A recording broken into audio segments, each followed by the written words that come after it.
Xin kính chào các bác anh chị và các bạn. Thì như hôm trước tôi đã hứa là sẽ đưa cái chương trình, đưa cái phần chẩn đoán vào, xem bệnh vào để giúp các bác anh chị, giúp cho những người bệnh của mình để hiểu được thể trạng bệnh nhân của mình. Bởi vì là ở đây không phải là một số của bác anh chị tôi hướng dẫn để cái cách mà thông kinh lạc rồi, nhưng mà lại không có cái máy cộng hưởng từ để mà chưa mua được máy để mà về mà xem bệnh cho người ta, nên thực ra là cũng khó lần, nên tôi phải đưa cái phần chuẩn đoán theo bát cương tứ chẩn vào để có bác anh chị xem xong rồi biết được cái cách để mình có thể là bắt mạch rồi xem bệnh. Nhưng mà trong đây thì nó có các cái từ cổ nó Hán nôm nó rất khó hiểu. Ví dụ như can có nghĩa là gan, phế là phổi chẳng hạn, ví dụ là, hoặc là rất nhiều cái từ mà nếu mà đi giải thích ra thì nó mất vô cùng nhiều thời gian. Thì tôi dặn trước là có bác anh chị những cái từ nào mà khó hiểu thì vào trong Google tra cái từ đấy vào để người ta sẽ giải thích đến nơi đến chốn ở trong đấy. Nghĩa là dân ta phải hiểu sử ta, nếu như không biết thì tra Google để đỡ phải mất cái thời gian giải thích. Bởi vì làm video mà nó dài quá thì nó khi xem nó rất là vất vả, khi tìm ra cái phần mình cần nó rất là vất vả. Rút ngắn thời gian làm video, thời gian xem video. Thì có anh chị chịu khó là những cái từ nào mà mình khó hiểu thì ta vào Google là gõ đấy để hiểu hơn. Thì chuẩn đoán bệnh thì chuẩn đoán theo y học cổ truyền ấy, nó là phương pháp dùng các cái phương pháp nhìn, nghe, sờ, nắn để khai thác triệu chứng bệnh, căn cứ vào vị trí, tính chất, trạng thái kinh lạc, khí huyết để quy nạp thành triệu chứng. Y học ngày nay đa phần dựa trên các thiết bị hiện đại để kiểm tra, phân tích tiêu chuẩn của cơ thể từ tế bào đến trọng lượng, và từ đó có kết luận chính xác về mô tả bệnh. Tuy nhiên, để toàn diện và chắc chắn hơn, chúng ta cũng nên sử dụng kèm các phương pháp chuẩn đoán y học cổ truyền để góp phần hoàn chỉnh chính xác hơn trong việc chuẩn đoán và điều trị. Nội dung của chuẩn đoán y học cổ truyền gồm 4 phương pháp khám bệnh: nhìn là vọng chẩn, nghe là văn chẩn, hỏi là vấn chẩn, xem mạch sờ nắn thiết chẩn, gọi là tứ chẩn. 8 cương lĩnh về chuẩn đoán vị trí, tính chất, trạng thái và xu thế chung của bệnh, gọi tắt là bát cương. Các hội chứng về bệnh tật trong video này chỉ nêu các phương pháp khám bệnh. Về phương pháp khám bệnh tứ chẩn: nhìn, vọng chẩn để quan sát thần sắc, hình thái, mặt, mũi, mồm, môi, lưỡi người bệnh để biết được tình hình bệnh tật trong cơ thể phản ánh ra bên ngoài. Y học cổ truyền rất ý xem các bộ phận ở lưỡi, ở mặt vì có liên quan nhiều đến tạng phủ. Trước tiên là xem thần. Thần là dựa vào hoạt động về tinh thần, ý thức và hoạt động giữa các tạng phủ trong cơ thể để biểu hiện ra ngoài.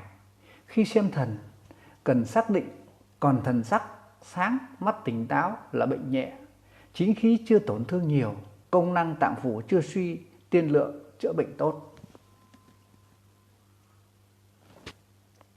Không có thần, tinh thần mệt mỏi, thờ ơ, lãnh đạm, nói không có sức là bệnh nặng, chính khí đã suy, chữa bệnh khó khăn và phải chữa lâu dài. Có một số bệnh nhân tình trạng bệnh rất nặng, mắc bệnh lâu ngày, cơ thể quá suy nhược, đột nhiên lại có tinh thần tỉnh táo, muốn ăn uống, gò má đỏ, biểu hiện chính khí muốn thoát, bệnh tình nguy hiểm. Y học cổ truyền gọi là hiện tượng giả thần, hay còn gọi là hồi quang phản chiếu. Ngoài ra còn phải xem trạng thái tinh thần như u uất, ít nói, cười nói huyên thuyên, chán ăn, hoang tưởng, mê sảng, hôn mê. Phải xem lại bệnh ở tạng tâm, can hay tỳ. Xem sắc. Thường xem sắc ở mặt. Người bình thường sắc mặt tươi nhuận. Khi có bệnh thường có những hiện tượng như sau: Sắc mặt đỏ do nhiệt, cần phân biệt mặt đỏ thực hay nhiệt thực hay hư nhiệt. Nhiệt thực thì toàn mặt đỏ đều như sốt nhiễm trùng, say nắng. Hư nhiệt thì người mắc bệnh lâu ngày, buổi chiều hai gò má đỏ do âm dư, trán đỏ như người bị lao phổi, do tỳ âm hư gây phế nang. Sắc mặt do hư tỳ, tỳ mất kiện vận, thủy thấp không nhuận hóa, khí huyết giảm sút, da không được nuôi dưỡng cho nên có màu vàng.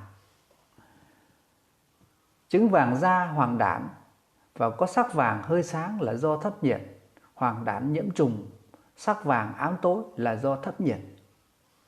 Hoàng đản do ứ mật, tàn huyết, mặt hơi vàng và do tỳ hư, sắc mặt hư hàn, mất máu. Sắc trắng hơi phù, phế suy, thận dương hư, bệnh cấp tính đột nhiên, sắc mặt trắng và xương khí thất thoát, choáng, đau bụng, do hàn nhiều, sắc mặt cũng trắng. Sắc đen thì do hàn đau, thủy thấp, thận hư, dương khí hư, duy chứng hàn, hàn ứ không thông, sinh chứng đau, thủy thấp không thông, vận hóa được, thận hư, tinh khí suy kiệt cũng gây ra mặt đen. Sắc xanh do hàn đau, ứ huyết, phong kinh. Sắc xanh do khí huyết không thông, kinh mạch bị trì trệ mà thành, hàn khí gây huyết không thông, gây đau và ứ huyết, phong hàn gây ra đau đầu. Lý hàn gây đau bụng, đau nhiều, sắc mặt trắng bệch, mặt xanh, mặt trắng và xanh, môi miệng xanh tím là ứ huyết, ứ suy tim. Trẻ con sốt cao, sắc mặt xanh, sắp có kinh phong, co giật. Xem hình thái, hình dáng, tư thế cử động. Xem hình dáng để biết tình trạng khỏe hay yếu của phủ tạng.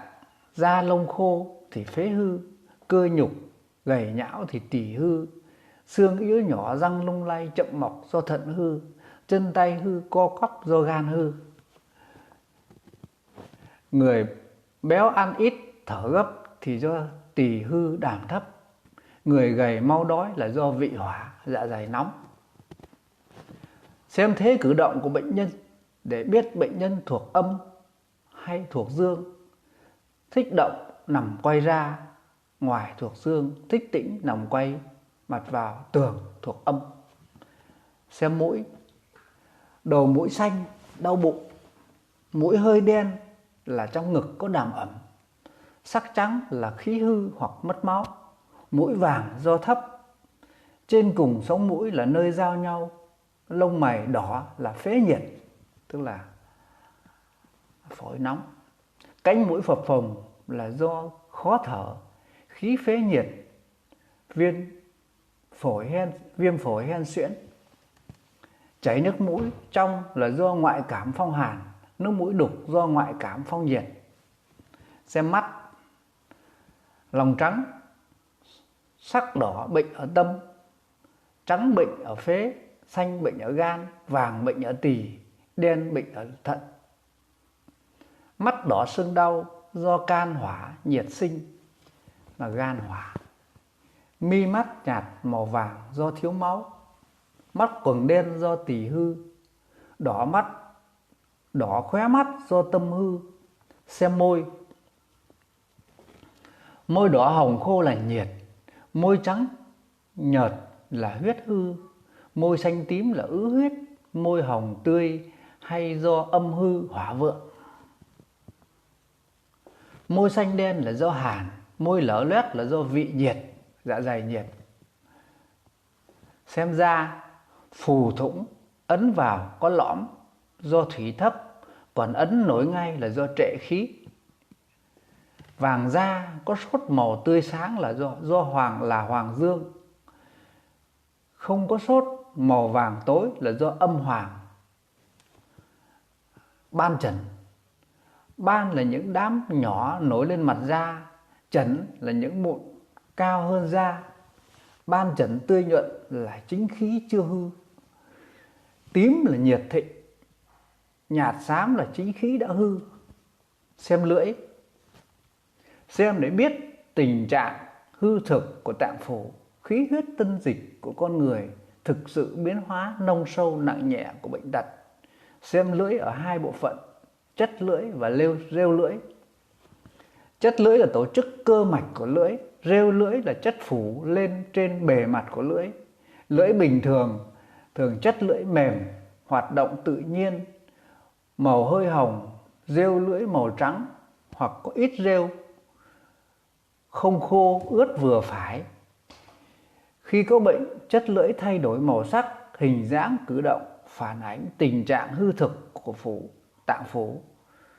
Thịnh suy của khí huyết, rêu lưỡi thay đổi về màu sắc, tính chất phản ánh vị trí nông sâu, tính chất của bệnh tật và sự tiêu tưởng của chính khí và tà khí. Xem chất lưỡi. Về màu sắc, nhạt màu hơi trắng do hàn hư dương khí suy nhược, khí huyết không đầy đủ. Đỏ thuộc nhiệt do lý thực nhiệt, do hư nhiệt, âm hư hỏa vượng. Đỏ dáng do nhiệt thịnh, do tà nhiệt đã vào phần dinh và huyết.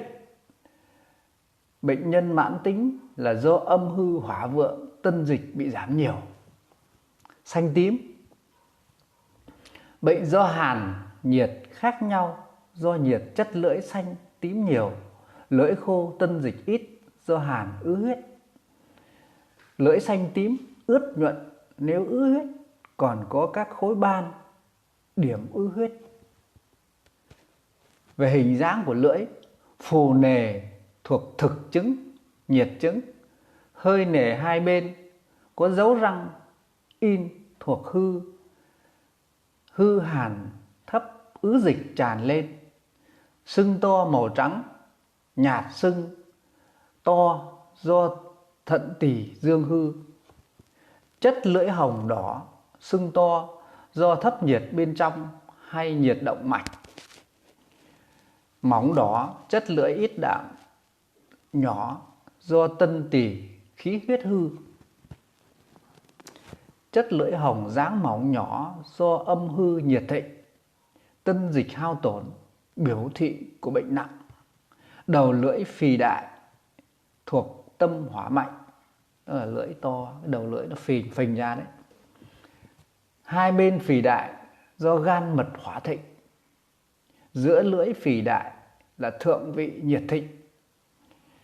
Về cử động của lưỡi, mềm yếu khó cử động, tự do được là do bệnh cũ. Chất lưỡi đạm nhạt, liệt là khí huyết đều hư. Lưỡi đỏ dáng mà liệt là do âm hư cực độ. Bệnh mới mắc lưỡi khô hồng mà liệt là do nhiệt làm tổn thương đến phần âm.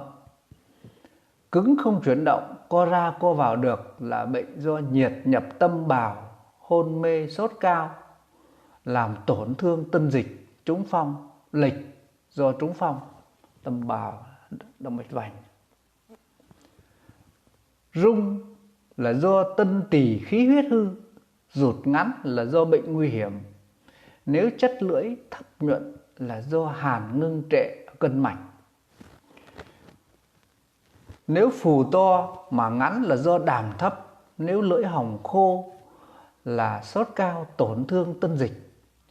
Lưỡi thè ra ngoài do tân tỳ có nhiệt hoặc bệnh bẩm sinh phát dục kém ở trẻ em. Xem rêu lưỡi. Rêu lưỡi trắng thuộc hàn chứng và biểu chứng trắng mỏng do phong hàn. Trắng mỏng đầu lưỡi đỏ do phong nhiệt. Trắng trơn do thấp hay đàm ẩm.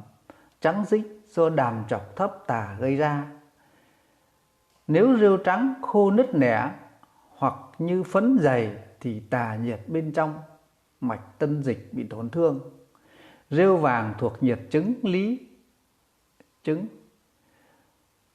Vàng ít, nhiệt ít, vàng nhiều, khô nhiều, tân dịch bị tổn thương. Rêu vàng dính là do thấp nhiệt hoặc vàng nhiệt. Rêu xám đen đều do bệnh nặng. Nếu rêu lưỡi xám đen mà khô là do nhiệt mạnh làm tổn thương tân dịch. Nếu ướt nhuận trơn là do dương hư hàn thịnh, thủy ẩm ứ lại bên trong. Tính chất của rêu lưỡi, độ dày mỏng. Rêu lưỡi mỏng là do bệnh nhẹ hay còn ở biểu, ở bên ngoài, bệnh ngoại cảm. Rêu lưỡi dày là do khí đã vào trong hoặc có tích trệ mãn tính lâu ngày ở bên trong. Rêu lưỡi từ mỏng chuyển sang dày là bệnh chuyển sang nhẹ, từ nhẹ sang nặng, bệnh từ ngoài vào trong. Khô và ướt, rêu lưỡi nhuận biểu hiện chưa bị tổn thương. Rêu lưỡi ướt trơn là do thủy thấp ứ bên trong. Rêu lưỡi khô tân dịch đã bị hao tổn, thực nhiệt gây sốt, cao mất tân dịch, hoặc do âm hư làm cho tân dịch giảm, sinh ra hư nhiệt. Nếu ra ngoài thấp tà tụ bên trong khí không thông, tân dịch cũng gây ra lưỡi khô, dính và hôi. Do tỳ vị có nhiệt hoặc thực tích tụ ở tỳ vị gây ra. Tóm lại, trong phương pháp nhìn y học cổ truyền rất chú trọng đến xem lưỡi. Trong công tác khám bệnh cho trẻ, phương pháp nhìn giữ vai trò chủ yếu. Nghe ngửi văn trần, nghe âm thanh, tiếng nói nhỏ thì thào không ra hơi, hư chứng nói sảng, thực chứng. Mê sảng nói nhiều là thực nhiệt, nói ngọng do phong đàm trúng phong, nói một mình là tâm thần hư. Tiếng thở to là thực chứng hay gặp ở các bệnh cấp tính. Thở nhỏ ngắn gấp nông là hư chứng. Tiếng ho có đờm là thấu, ho không đờm là khái. Ho khan là bệnh nội thương phế âm hư. Bệnh cấp mà khản tiếng do phế thực nhiệt, ho lâu ngày mà sinh ra khản tiếng là phế âm hư. Ho hắt hơi sổ mũi là do cảm mạo phong hàn. Ho từng cơn nôn mửa là ho gà. Nấc liên tục có tiếng to, có sức là do nhiệt. Nấc yếu đứt quãng là do hư hàn. Nấc là do vị khí nghịch lên do ăn uống, cảm mạo phong hàn tự nhiên sẽ khỏi. Nhưng ở người bệnh lâu ngày, vị khí yếu thấy hiện tượng nấc cần chú ý đến bệnh tình có thể trở thành nguy kịch. Ngửi mùi vị. Mùi ở người bệnh, người bệnh ở mũi mồm phân nước tiểu có thể giúp người thầy thuốc phân biệt tình trạng hư thực hàn nhiệt của bệnh. Phân tanh hôi loãng là do tỳ hư. Nước tiểu khai đục là do thấp nhiệt. Đại tiện phân chua thối do tính chất nhiệt thực tích. Hỏi vấn chẩn. Hỏi người bệnh hoặc hỏi người nhà các thể trạng bệnh trong quá trình bệnh tật, quá trình chữa bệnh, nghề nghiệp và hoàn cảnh. Hỏi về hàn nhiệt tức là hỏi về bệnh nhân có sợ lạnh, có phát sốt hay không, thời gian ngắn dài và sự liên quan với các chức trạng cơ thể. Sợ lạnh. Bệnh mới mắc mà lạnh là do ngoại cảm phong hàn. Bệnh lâu ngày sợ lạnh kèm theo chân tay lạnh là do chứng dương hư. Lý hàn sợ lạnh ở lưng, thận dương hư. Sợ lạnh tay chân là tỳ dương hư, tỳ vị hư hàn. Phát sốt. Phát sốt có quy luật hoặc sốt ngày càng cao gọi là triều nhiệt. Trong ngực phiền nhiệt kèm theo nóng lòng bàn tay bàn chân gọi là ngũ tâm phiền nhiệt. Cảm giác nóng nhức trong xương gọi là cốt trưng lao nhiệt. Sốt cao, miệng khát, đại tiện táo, nước tiểu đỏ, lưỡi đỏ biểu hiện chứng lý thực nhiệt. Sốt bệnh cũ chiều nhiệt, lòng bàn tay, bàn chân nóng nhức trong xương, gò má đỏ là do huyết hư, âm hư sinh nội nhiệt. Bệnh mới mắc vừa lạnh vừa sốt là do ngoại cảm, sợ lạnh nhiều sốt ít là do biểu hàn, sốt nhiều sợ lạnh ít là do biểu nhiệt. Lúc sốt rét là do hàn nhiệt vãng lai. Rét nóng không có quy luật là chứng bán biểu bán lý, thuộc chứng thiếu dương. Rét nóng có quy luật thời gian là do sốt rét. Mồ hôi, có mồ hôi và không có mồ hôi. Sợ lạnh phát sốt có mồ hôi là chứng biểu hư, không có mồ hôi là chứng biểu thực. Sốt cao ra mồ hôi nhiều, mạch hồng, đại là lý nhiệt. Thời gian ra mồ hôi bình thường hay ra mồ hôi lúc hoạt động mồ hôi ra càng nhiều, sau đó mồ hôi lạnh gọi là chứng tự ra mồ hôi, tự hãn, do khí hư hay dương khí hư. Ngủ ra mồ hôi, lúc tỉnh không ra gọi là chứng mồ hôi trộm, đạo hãn, do âm hư hay khí âm đều hư gây ra. Tính chất, số lượng mồ hôi. Mồ hôi vàng là thấp nhiệt. Mồ hôi dính như dầu là tuyệt hãn, bệnh nặng. Ra hay không có mồ hôi, nửa người là trúng phong. Toàn thân ra mồ hôi không dứt, tay chân lạnh, người lạnh là dương khí muốn tuyệt, gọi là chứng thoát dương, choáng, trụy mạch. Đầu mình, ngực, bụng, các khớp xương, vị trí đau. Đau vùng chấm lan xuống gáy tai là thuộc bệnh kinh dương minh. Đau nửa đầu là bệnh thuộc kinh thiếu dương. Đau đầu vùng đỉnh thuộc kinh quyết âm. Đau ngực sốt, ho suyễn, khạc ra đờm, ho ra máu thuộc phế nhiệt. Đau ngực đã lâu hay tái phát là do khí huyết đàm ẩm gây bế tắc. Sườn ngực đầy tức mà đau là do thiếu dương, bệnh gan khí uất kết. Vùng thượng vị, chướng đầy mà đau là đau dạ dày, vị quản thống, vị đường vị kinh tắc. Đau vùng bụng dưới tương đương buồng trứng là can khí uất kết, kinh mạch không thông, hay gặp ở các trường hợp bệnh phụ khoa, bế kinh. Đau lưng, lưng là phủ của thận, thường thì thận hư gây đau lưng, còn ở thể do phong hàn, tắc đường bàng quang kinh, hàn thấp hoặc ứ huyết gây ra đau cấp, ra đau lưng cấp. Tính chất, đau di chuyển, tê dại ngứa là do phong, nặng nề di dịch khó khăn là do thấp, nhức mà sợ lạnh, trời lạnh thì đau tăng thuộc chứng hàn. Sốt sưng đỏ, đau thuộc nhiệt.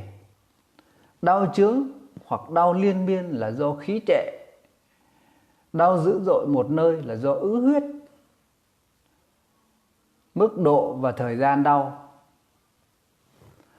Bệnh mới mắc, chứng đầy nhiều, đau không dứt, cự án thuộc chứng thực. Bệnh cũ chướng đầy không nhiều, lúc đau, lúc không, trời lạnh thì đau, thiện án thường thuộc chứng hư. Ăn uống và khẩu vị. Miệng khát và uống nước. Miệng khát uống nước nhiều, thích uống nước lạnh là do thực nhiệt. Miệng khát mà không thích uống nước là thuộc chứng thấp hư hàn. Nôn mửa ỉa chảy khát nước là do tân dịch bị hao tổn thương. Miệng không khát không thích uống nước là do hàn. Thèm ăn và ăn. Bệnh mới không thèm ăn là do thức ăn tích trệ, ngoại cảm, kiêm thấp khí trệ ở tỳ vị. Bệnh cũ ăn kém là do tỳ vị hư, nhược thận dương hư. Ăn nhiều mau đói là vị hỏa mạnh. Đói mà không muốn ăn là do vị âm hư. Có khi bệnh mà ăn được là do vị khí chưa hao, tiên lượng chữa bệnh tốt.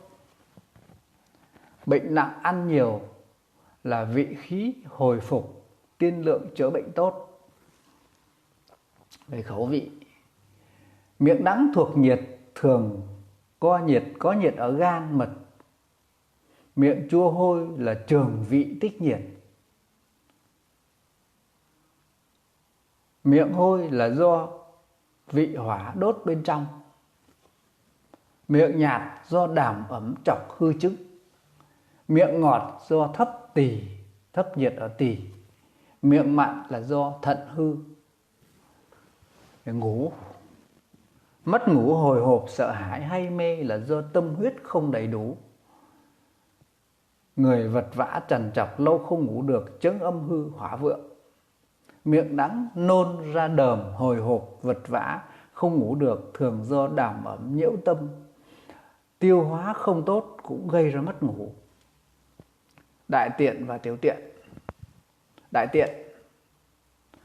Đại tiện táo thể hiện bằng số lần đi ngoài giảm, đi khó, lượng phân ít, phân khô cứng. Bệnh mới bụng đầy chướng thuộc thực nhiệt. Bệnh cũ, người già phụ nữ có thai sau khi đẻ bị táo là do tân dịch giảm, khí hư, âm hư, huyết hư. Đại tiện lỏng, phân đặc mùi thối do lý nhiệt tích trệ. Phân loãng ít thối do tỳ vị hư hàn. Ỉa lỏng như nước tiểu tiện ít là do thủy thấp tràn xuống dưới. Ỉa cháy lúc sáng sớm, ngũ canh tả là tỳ thận dương hư. Đại tiện trước rắn sau lỏng là do tỳ vị hư nhược. Đại tiện ra máu mót dặn là bệnh lỵ do thấp nhiệt ở đại tràng. Tiểu tiện, hỏi về màu sắc, số lượng và số lần đi tiểu. Tiểu tiện ít màu vàng nóng thuộc thực nhiệt.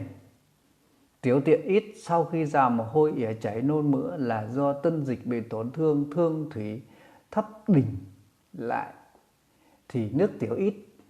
Tiểu tiện nhiều trong dài là thuộc hư hàn, còn gặp ở chứng tiêu khát, đái tháo. Đi tiểu tiện luôn, mót đái dắt là do thấp nhiệt ở bàng quang. Người già đi tiểu nhiều lần, đi tiểu luôn, mót đái là do thận khí hư. Đái không tự chủ được, đái dầm là do thận khí hư. Trẻ em đái dầm do sự phát dục chưa đầy đủ hay thói quen xấu tạo thành. Kinh nguyệt, khí hư, đới hạ. Môn phụ khoa nghiên cứu kỹ sinh lý, bệnh lý về 4 vấn đề về kinh nguyệt, khí hư, có thai và sau khi đẻ. Thuyết học ở trường phụ khoa để phục vụ cho vấn đề chẩn đoán chung và đối với một người phụ nữ, phần này chỉ nêu sơ lược về vấn đề kinh nguyệt và khí hư. Kinh nguyệt hỏi về chu kỳ, lượng kinh, thời gian hành kinh, màu sắc, tính chất. Bình thường chu kỳ kinh nguyệt khoảng 28 ngày, thời gian kéo dài 3 đến 4 ngày, có khi 5-6 ngày. Lượng kinh bình thường, màu kinh đỏ không có cục. Kinh nguyệt trước kỳ, màu kinh đỏ tươi, số lượng nhiều, thường do huyết nhiệt. Sắc nhạt, lượng ít, đau bụng sau khi hành kinh do huyết không đầy đủ. Kinh nguyệt sau kỳ, sắc thẫm, có cục, đau bụng trước khi hành kinh thuộc hàn ứ huyết. Sắc nhạt kinh do huyết hư. Rong kinh rong huyết, sắc tím đen thành khối, bụng đau thuộc nhiệt. Nhạt vàng, có cục, đau bụng do gan, thận hư hoặc tỳ hư. Khí hư đới hạ, hỏi về màu sắc mùi. Khí hư trắng lượng nhiều do tỳ thận hư hàn. khí hư nhiều, màu vàng dính hôi là do thấp nhiệt. Thiết trần xem mạch và sở nắn. Xem mạch, mục đích của mạch là để biết được thịnh suy của phủ tạng, vị trí nông sâu, tính chất hàn nhiệt của bệnh tật. Nơi xem mạch tại động mạch quay ở tay, động mạch đùi, động mạch chày sau, động mạch mu bàn chân, động mạch thái dương. Nhưng phổ biến hơn cả là xem ở như động mạch quay, vị trí ở thốn khẩu. Ở thốn khẩu, nơi động mạch quay đi qua, nơi xem mạch được chia làm 3 bộ: bộ thốn, bộ quan và bộ xích. Quan tương ứng với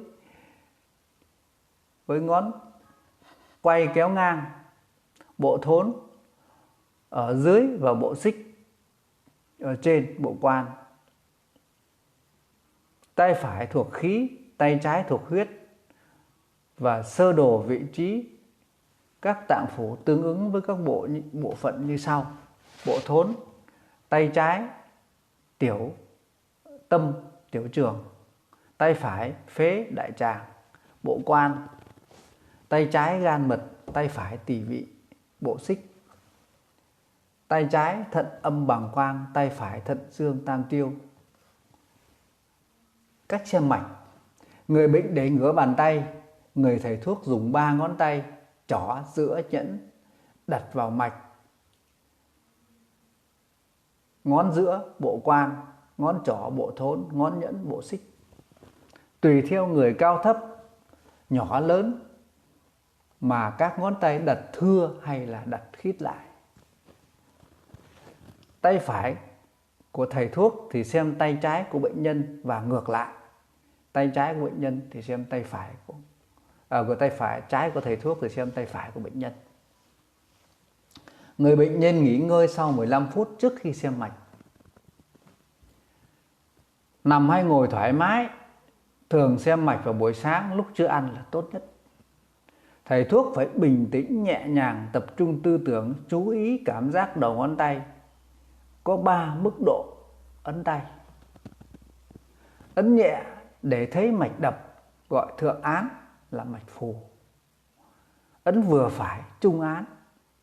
Ấn sâu sát xương thấy mạch đập hạ án là mạch trầm.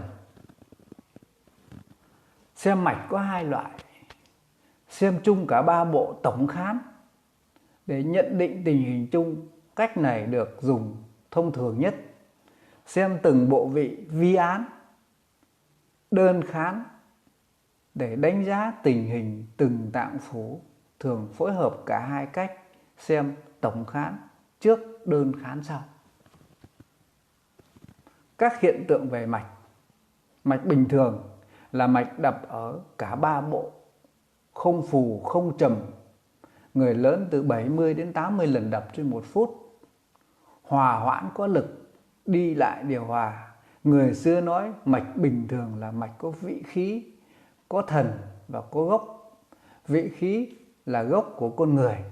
Xem mạch có vị khí thì hòa hoãn, điều hòa. Còn vị khí là mạch thuận, không còn vị khí là mạch nghịch. Dùng để đánh giá tiên lượng của bệnh. Mạch có thần là mạch có lực. Thận khí là gốc của con người.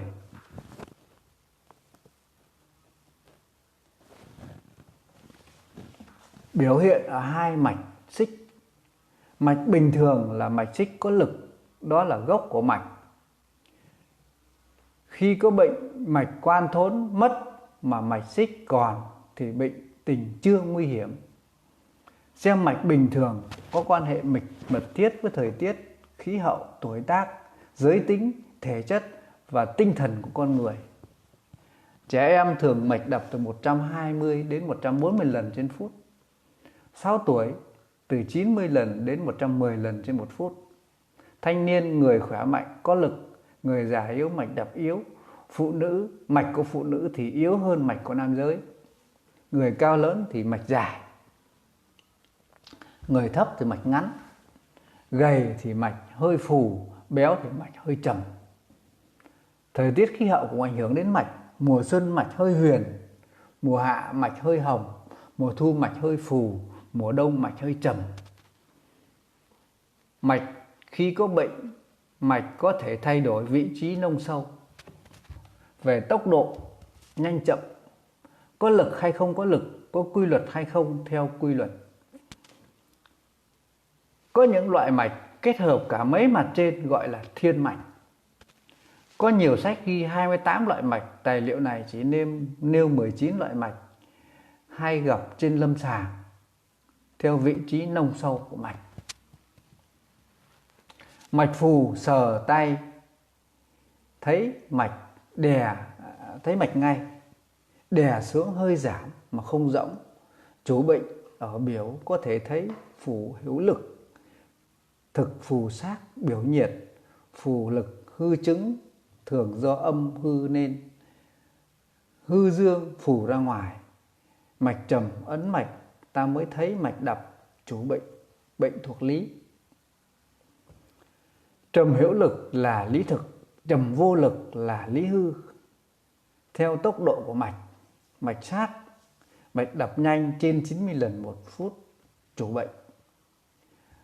Bệnh thực nhiệt, mạch sát hữu lực là thực nhiệt, sát vô lực là hư nhiệt, mạch phù sát là biểu nhiệt. Mạch trì, mạch đập chậm 60 lần phút gọi là chứng hàn. Mạch trì hữu lực thực chứng do bị lạnh. Mạch trì vô lực thuộc chứng lý hàn dương hư theo cường độ của mạch. Cả ba bộ mạch không có lực, ấn thấy rỗng vô lực chủ bệnh. Chủ bệnh thuộc chứng hư do khí hư. Mạch thực, cả ba mạch đều có lực gọi là mạch hữu lực. Chủ bệnh do tà khí thực mà chính khí chưa suy.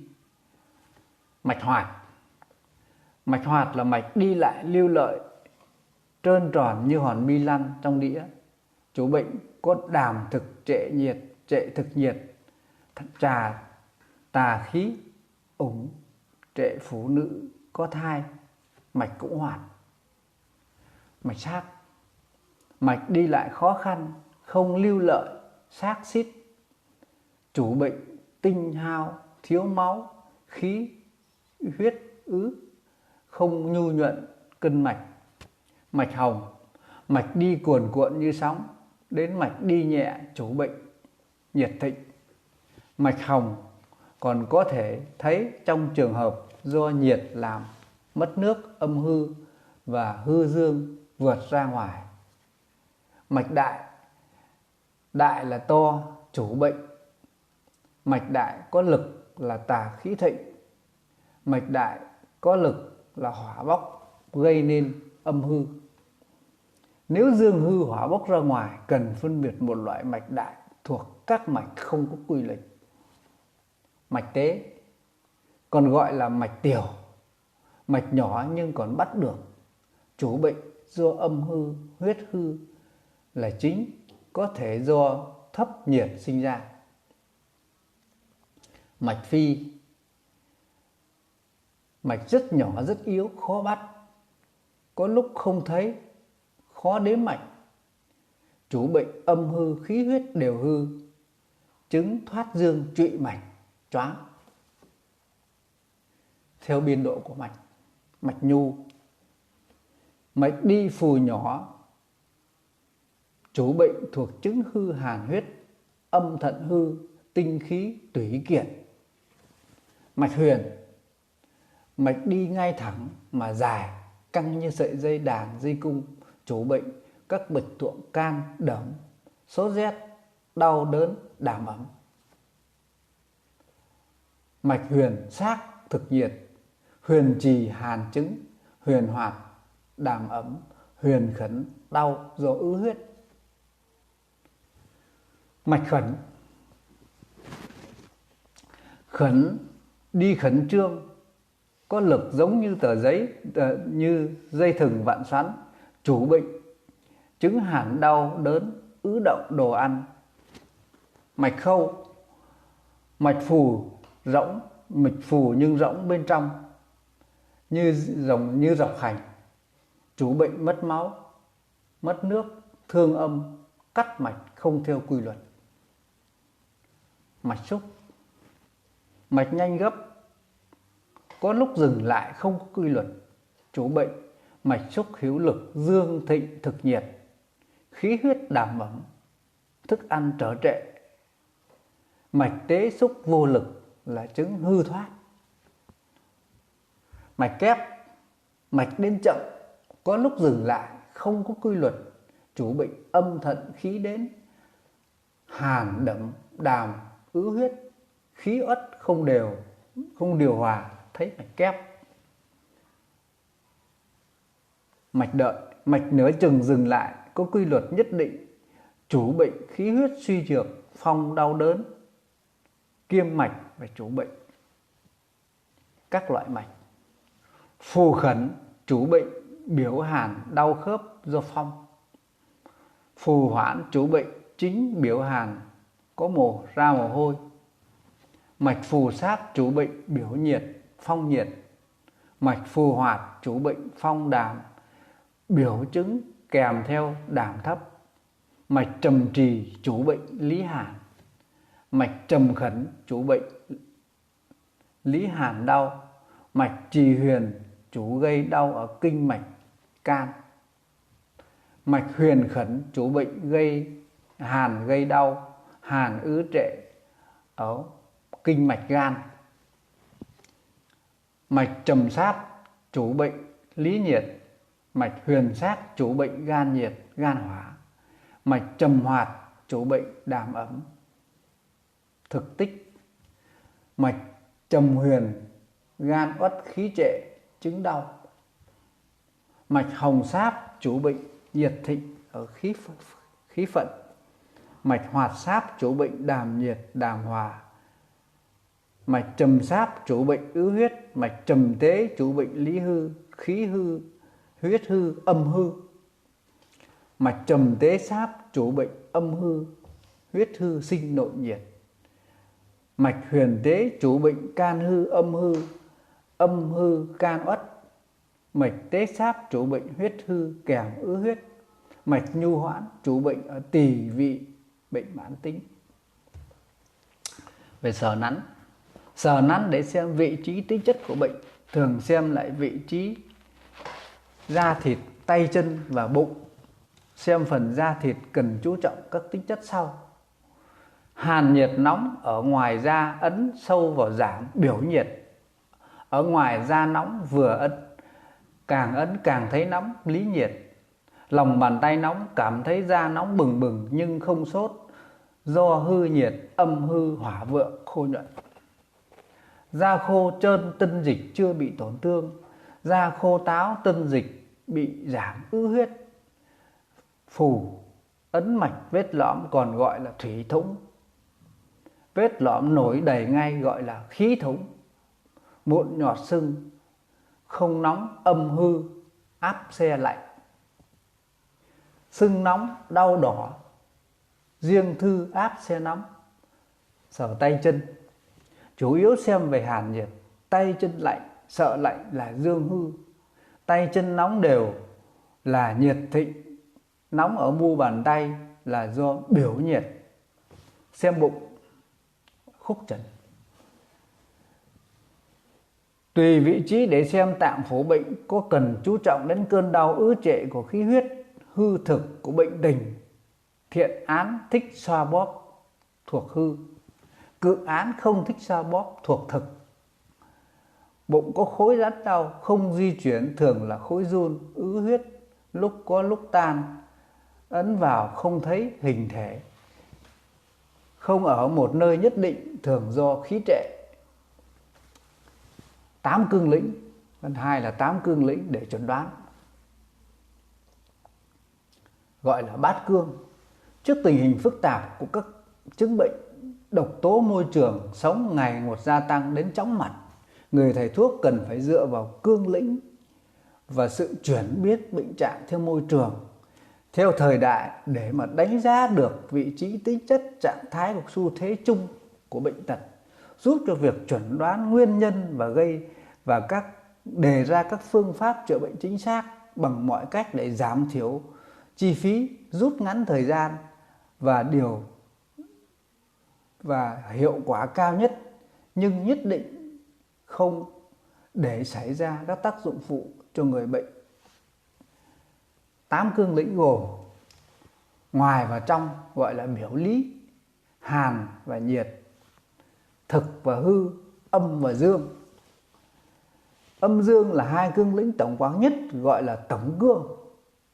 Nội dung của 8 cương lĩnh: thứ nhất, biểu và lý. Biểu và lý là 2 cương lĩnh để tìm vị trí nông sâu của bệnh tật, đánh giá tiên lượng và đề ra các phương pháp chữa bệnh thích hợp.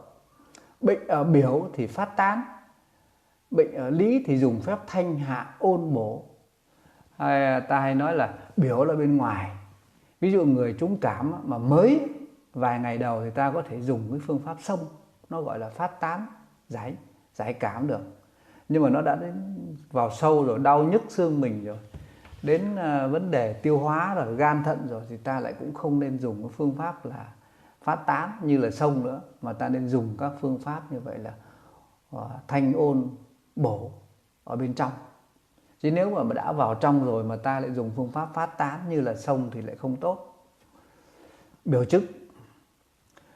Biểu là bệnh còn ở bên ngoài nông, thường xuất hiện ở da, gân, cơ, nhục, kinh lạc. Bệnh cảm mạo và bệnh truyền nhiễm ở bên giai đoạn đầu, y học gọi là phần vệ.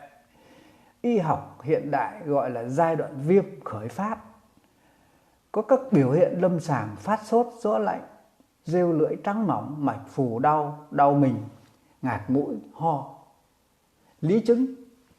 Lý là bệnh đã vào bên trong ở sâu, thường bệnh thuộc các tạng. Bệnh truyền nhiễm ở các giai đoạn toàn phát và có biến chứng mất nước, mất điện giải, chảy máu, y học gọi là phần dinh khí huyết. Các biểu hiện lâm sàng như sốt cao, khát, rêu lưỡi vàng, rêu lưỡi đỏ, nôn mửa, đau bụng, táo bón, ỉa chảy, mạch trầm. Bệnh ở lý có thể từ ngoài vào, có thể trà tà khí trúng ngay tạng phủ do tình trí làm rối loạn hoạt động các tạng phủ. Sự phân biệt giữa biểu chứng hay lý chứng thường chú ý có sốt cao hay sốt kèm sợ lạnh, chất lưỡi đỏ hay rêu hay nhạt, rêu lưỡi vàng hay trắng, mạch phù hay mạch trầm. Biểu và lý còn có kết hợp cương lĩnh như hư thực hàn nhiệt và có sự lẫn lộn giữa biểu và lý. Hàn và nhiệt. Hàn và nhiệt là 2 cương lĩnh dùng để đánh giá tính chất của bệnh, giúp cho người thầy thuốc chuẩn đoán các loại hình của bệnh và đề ra phương pháp chữa bệnh hợp lý. Bệnh hàn dùng thuốc nhiệt, bệnh nhiệt dùng thuốc hàn. Nhiệt thì châm, hàn thì cứu. Hàn chứng sợ lạnh, thích ấm, miệng nhạt không khát, sắc mặt xanh trắng, tay chân lạnh, nước tiểu trong dài, đại tiện lỏng, chất lưỡi nhạt, rêu lưỡi trắng trơn ướt, mạch trầm trì. Mạch chứng. Sốt, thích mát mặt, tay chân nóng, tiểu tiện ngắn đỏ, đại tiện táo, chất lưỡi đỏ, rêu lưỡi vàng khô, mạch sáp. Sự phân biệt hàn chứng và nhiệt chứng tập trung vào sốt sợ nóng hay thích ấm hay mát, khát hay không khát, sắc mặt đỏ hay trắng xanh, chân tay nóng hay lạnh, tiểu tiện đỏ ít hay trong dài, đại tiện táo khô hay ỉa chảy, rêu lưỡi vàng hay trắng, mạch trì hay sát. Hàn chứng thuộc âm thịnh và nhiệt chứng thuộc dương thịnh. Nhiệt, hàn phối hợp với các cương lĩnh khác lẫn lộn với nhau, thực giả lẫn lộn. Hư và thực.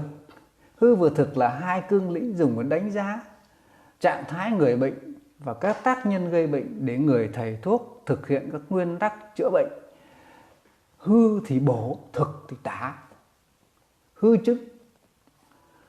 chứng biểu hiện chính suy nhược, hay không được đầy đủ và sự phản ứng của cơ thể đối với tác nhân gây bệnh giảm sút. Chính khí của cơ thể có 4 mặt chính là âm dương khí huyết, nên trên lâm sàng có những hiện tượng âm hư, dương hư, khí hư và huyết hư. Biểu hiện chính trên là lâm sàng tinh thần yếu đuối, sắc mặt trắng bệch, người bệnh mệt mỏi không có sức, gầy hồi hộp, thở ngắn, ra mồ hôi hoặc ra mồ hôi trộm, đi tiểu luôn không tự chủ, chất lưỡi nhạt, mạch tế nhược. Thực chứng là do ngoại cảm phải ngoại tà, hay do khí trệ ứ huyết, đàm tích ứ nước, run sán gây bệnh. Các biểu hiện chính trên lâm sàng: tiếng thở thô mạnh, huyền táo, ngực đầy, bụng trướng, đau, cự án, táo rặn, bí tiểu tiện, đái buốt, đái dắt, rêu lưỡi vàng, mạch thực, hữu lực. Sự phân biệt hư chứng và thực chứng căn cứ vào mấy điểm sau: bệnh cũ hay bệnh mới, tiếng nói, hơi thở nhỏ hay to, dấu cự án hay thiện án, chất lưỡi dày cộm hay mềm bệu, mạch vô lực hay hữu lực. Hư thực còn có sự phối hợp với cương lĩnh khác, lộn lẫn với nhau, thực giả lẫn lộn. Âm dương là hai cương lĩnh tổng quát để đánh giá xu thế chung của bệnh tật, vì những biểu hiện hàn nhiệt, hư thực luôn phối hợp và lẫn lộn với nhau. Sự mất cân bằng trong âm dương biểu hiện bằng sự thiên thăng, âm thịnh, dương thịnh, và sự thiên suy, âm hư, dương hư, hay vong âm, vong dương. Âm chứng và dương chứng. Âm chứng thường bao gồm các chứng hư và hàn. Dương chứng gồm các chứng thực và nhiệt. Âm chứng người lạnh, tay chân lạnh, tinh thần mệt mỏi, thở nhỏ, thích ấm không khát, tiểu tiện trong dài, đại tiện lỏng, nằm quay mặt vào trong, mặt trắng, lưỡi nhạt, mạch trầm nhược. Dương chứng: tay chân ấm, dễ bị kích thích, hít thở to thô, sợ nóng, khát, tiểu tiện đỏ, đục ít, đại tiện táo, nằm quay ra ngoài, mặt đỏ, mạch hoạt sáp, phù sáp, có lực. Âm hư và dương hư. Âm hư là do tân dịch huyết không đầy đủ, phần dương trong cơ thể nhân âm hư nổi lên, sinh ra chứng hư nhiệt, gọi là âm hư sinh nội nhiệt. Dương hư là do các công năng trong người giảm, dương khí ra ngoài, phần vệ bị ảnh hưởng nên sinh ra chứng chân tay sợ lạnh, gọi là dương hư sinh ngoại hàn. Âm hư chiều nhiệt, nhức trong xương, ho khan, khô họng, hai gò má đỏ, ra mồ hôi trộm, ngũ tâm phiền nhiệt, khát vật vã, rêu lưỡi đỏ ít, mạch tế sáp. Dương hư sợ lạnh, chân tay lạnh, ăn không tiêu, di tinh liệt dương, đau lưng mỏi gối, rêu lưỡi trắng, chất lưỡi nhạt, ỉa chảy, tiểu nhiệt trong dài, mạch nhược vô lực. Vong dương và vong âm. Vong dương là hiện tượng mất nước do mồ hôi hay là do ỉa chảy nhiều. Vì âm dương nương tựa vào nhau nên sự mất nước đến giai đoạn nào đó sẽ gây ra vong dương, tức là choáng, trụy mạch, còn gọi là thoát dương. Chứng vong âm: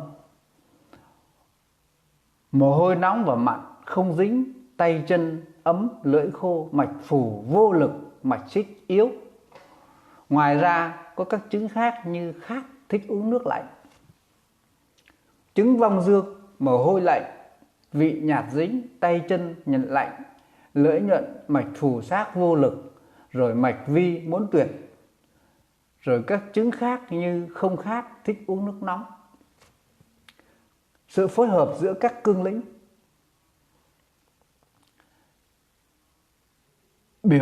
Biểu lý hàn nhiệt gồm 4 chứng: biểu hàn lý nhiệt, lý hàn lý nhiệt được tóm tắt như sau. Chứng biểu hàn: biểu hiện lâm sàng sợ lạnh nhiều, sốt ít, đau nhiều, không có mồ hôi, rêu lưỡi trắng mỏng, mạch phù khẩn, bệnh cảm mạo phong hàn. Chứng biểu nhiệt: biểu hiện lâm sàng sợ lạnh,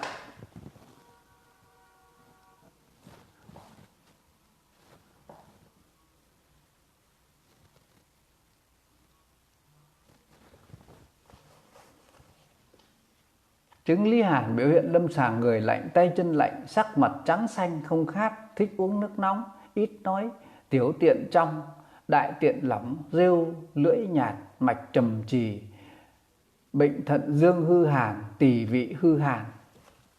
Chứng lý nhiệt: biểu hiện lâm sàng mặt đỏ, người nóng, miệng khô khát, thích uống nước lạnh, phiền táo, chất lưỡi đỏ, rêu lưỡi vàng, mạch hồng xác, bệnh nhiệt ở khí phận hay nhiệt ở dương minh. Biểu lý hư thực gồm 4 chứng: biểu, hư, biểu thực. Chứng biểu hư: biểu hiện ở lâm sàng tự ra mồ hôi, sợ lạnh, đau mình, rêu lưỡi trắng mỏng, mạch phù hoán, bệnh cảm mạo phong hàn, dễ trúng phong. Chứng biểu thực: biểu hiện lâm sàng không có mồ hôi, sợ lạnh, rêu lưỡi trắng mỏng, mạch phù khẩn, bệnh cảm mạo phong hàn, thể hiện thương hàn. Chứng lý hư lý thực: sự lẫn lộn giữa các cương lĩnh, biểu lý lẫn lộn trên một người bệnh, vừa có chứng bệnh ở biểu, vừa có chứng bệnh ở lý, còn gọi là biểu lý đồng bệnh. Khi chữa bệnh vừa phải chữa phần biểu, vừa phải chữa phần lý, gọi là biểu lý song giải.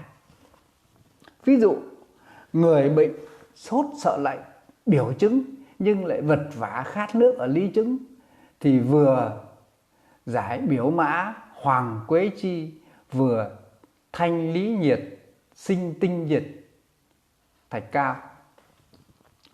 Hàn nhiệt lẫn lộn trên một người bệnh, vừa có chứng hàn vừa có chứng nhiệt, có thể có hình thức như sau: biểu hàn lý nhiệt, biểu nhiệt lý hàn, tạng phủ này hàn, tạng phủ kia lại nhiệt. Hư thực lẫn lộn: chứng hư và chứng thực cùng xuất hiện. Ví dụ trong bệnh truyền nhiễm sốt cao, mạch nhanh, nước tiểu đỏ là thực chứng, nhưng sốt làm tân dịch bị mất gây táo, vật vã mê sảng âm hư là hư chứng. Bệnh nhân tạng yếu hư chứng lại mắc bệnh thêm bệnh mới như cảm mạo, sốt đau, mình ngạt mũi. Bệnh thực gọi là hư kèm thêm thực. Hư chứng hiệp thực: hiện tượng chân giả là hiện tượng triệu chứng của bệnh xuất hiện không phù hợp với bản chất của nguyên nhân của bệnh. Có 2 hiện tượng sau: chân giả hàn nhiệt, do bên trong chứng âm hàn mạnh bức dương ra ngoài, hay là sự chuyển hóa hàn cực sinh nhiệt của bệnh tật. Ví dụ, chứng ỉa chảy do lạnh chân hàn nhưng do mất nước, mất điện giải gây ra khát vật vã, miệng khô, mình nóng, thậm chí sốt cao, co giật, giả nhiệt. Chân hàn đau bụng, ỉa chảy, nôn mửa, tay chân lạnh, mồ hôi tự chảy ra, nói nhỏ, ăn ít, đầy bụng, tiểu tiện, trong trắng, chất lưỡi mềm bệu, rêu lưỡi trơn, mạch trầm vi muốn tuyệt, giả nhiệt, phiền táo, khát nước, giả nhiệt nhưng không muốn uống nước. Chân hàn: miệng mũi có khi khô, có khi ra máu khô, mắt đỏ, mình nóng, giả nhiệt nhưng ấn sâu không thấy nóng. Chân hàn mạch phù sát, giả nhiệt xong ấn xuống không có gì. Chân nhiệt giả hàn: bên trong là nhiệt nhưng bên ngoài lại hàn bên ngoài. Như trong bệnh truyền nhiễm do độc gây trụy mạch ngoại biên chân tay, mạch vi giả, giả hàn. Chân nhiệt hơi thở khô và nóng, ho khan, miệng khô, rêu lưỡi vàng đen rất khát, nói sảng, bụng đầy chướng, ấn vào đau, tiểu tiện đỏ, đại tiện táo. Giá nhiệt tay chân cướt lạnh, giá hàn nhưng không muốn mặc áo, chân tay nhiệt ở trong, mạch trầm trì giá hàn, ấn xuống thấy mạch đập mạnh có lực, chân nhiệt. Biểu hiện bán biểu bán lý, có chứng bệnh không có biểu hiện mà cũng không có ở lý, gọi là giữa biểu và lý hay bán biểu bán lý.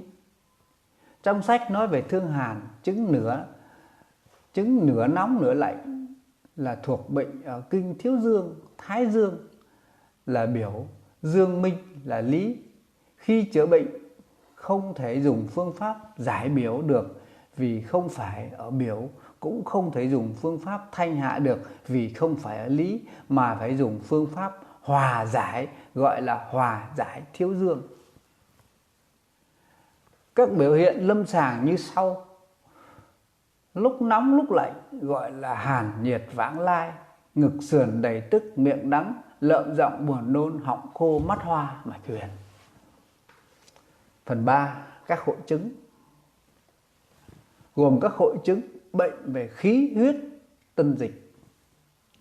Các hội chứng bệnh thuộc các tạng phủ và các chứng bệnh ngoại cảm như lục kinh, dinh, vệ, khí huyết, tam tiêu. Về khí huyết tân dịch là cơ sở vật chất hoạt động của tạng phủ kinh lạc, nên khi có bệnh sẽ ảnh hưởng đến các công năng hoạt động của tạng phủ và kinh lạc. Ngược lại, khi tạng phủ có bệnh thì biểu hiện chủ yếu là sự thất thường về mặt khí huyết tân dịch. Vì vậy, trong chương trình này chỉ nêu các hội chứng bệnh về khí huyết tân dịch lên đầu rồi mới đến các hội chứng về các tạng phủ. Thứ nhất là các hội chứng bệnh về khí huyết tân dịch. Hội chứng bệnh về khí có 3 hội chứng: khí hư, khí trệ và khí nghịch. Khí hư là do cơ năng hoạt động cơ thể và các nội tạng sinh ra suy thoái, hay gặp ở các người bệnh mãn tính, người già yếu ở thời kỳ hồi phục sau khi mắc bệnh nặng. Biểu hiện lâm sàng thở ngắn, mệt mỏi, không có sức, tự ra mồ hôi, ăn uống giảm sút, lưỡi nhạt, mạch hư, vô lực. Ngoài ra còn có chứng bệnh do trương lực, cơ giảm gọi là khí hư hãm, ra sinh dục và trực tràng, tái xón, dùng phép chữa bổ khí, ích khí. Khí trệ do cơ năng hoạt động của cơ thể hay một bộ phận của cơ thể bị trở ngại, thường do nguyên nhân tinh thần bị sa chấn, ăn uống không điều hòa, cảm phải ngoại tà. Biểu hiện lâm sàng đầy chướng và đau. Khí trệ ở ngực sườn gây ra đau ngực sườn, ở thượng vị gây ra đau vùng thượng vị, vị quản thống ở ruột gây ra đau bụng, phúc thống. Đặc tính cơn đau có khí trì trệ là kèm theo đầy chướng nặng hơn đau. Đau lúc nhiều lúc ít, vị trí không nhất định, ở hơi trung tiện thì giảm đau. Vú căng chướng, mót giận cũng do khí trệ. Phương pháp chữa hành khí. Về khí nghịch hay thấy ở phế và vị, có khi ở gan, đàm và kết hợp làm phế khí, thông dáng gây nghịch lên.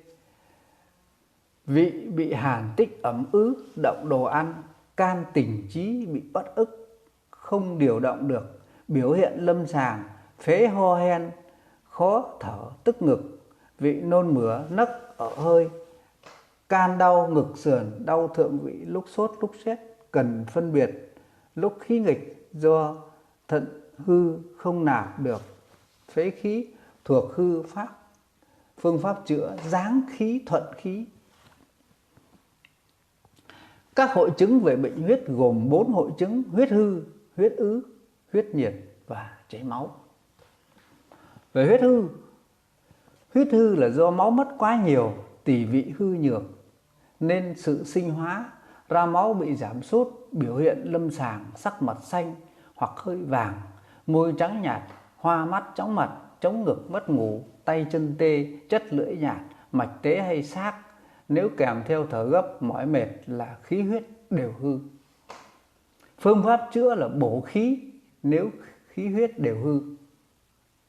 Để ứ huyết là hiện tượng sung huyết lỗ tai, sung huyết tai hay chỗ sung huyết ở các tạng phủ do chấn thương, viêm nhiễm. Có trường hợp khí trệ cũng gây ra ứ huyết. Biểu hiện lâm sàng đau tại nơi ứ huyết, đau dữ dội như châm rủi. Cứ án vị trí nhất định có sưng chướng, sắc mặt xanh tối, miệng môi tím, chất lưỡi xanh, có những điểm ứ huyết. Phương pháp chữa bệnh hoạt huyết, khứ ứ. Về huyết nhiệt. Huyết nhiệt là do phần huyết có nhiệt tà xâm phạm vào huyết đi sai đường, vong hành. Biểu hiện lâm sàng vật vã, miệng khô không muốn uống, người nóng, đêm nóng nhiều hơn, chất lưỡi đỏ sẫm, mạch tế xác.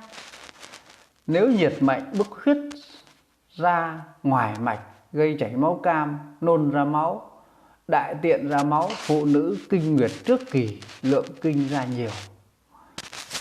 Phương pháp chữa thanh nhiệt lừng huyết. Về chảy máu. Chảy máu do 4 nguyên nhân: do huyết nhiệt hay nhiệt tà bốc huyết ra ngoài mạch, tỳ khí không thống huyết, huyết ứ gây thoát quản, sang chấn ngoại khoa. Biểu hiện lâm sàng do huyết nhiệt. Máu màu đỏ tươi, vật vã trằn trọc, chất lưỡi đỏ, mạch tế xác do tỳ hư không thống huyết. Máu màu nhạt, ra máu không ngừng, chất lưỡi nhạt, mạch tế nhược vô lực. Do ứ huyết, màu máu ra tím, có cục theo cơn đau dữ dội, lưỡi xanh tím, có ban ứ huyết mạch xác. Phương pháp chữa lừng huyết, trì huyết. Do huyết nhiệt bổ khí, nhiếp huyết. Do tỳ hư hoạt huyết, trì huyết. Do ứ huyết hoạt huyết, bổ tân dịch. Các hội chứng bệnh về tân dịch thì có 2 hội chứng: tân dịch thiếu và tân dịch ứ động. Tân dịch thiếu là do mồ hôi ra nhiều, ỉa chảy nhiều, mất máu, nôn mỡ nhiều, tiểu tiện nhiều, sốt cao kéo dài làm mất nước, hoặc do công năng của tỳ phế thận là bị rối loạn. Biểu hiện lâm sàng: miệng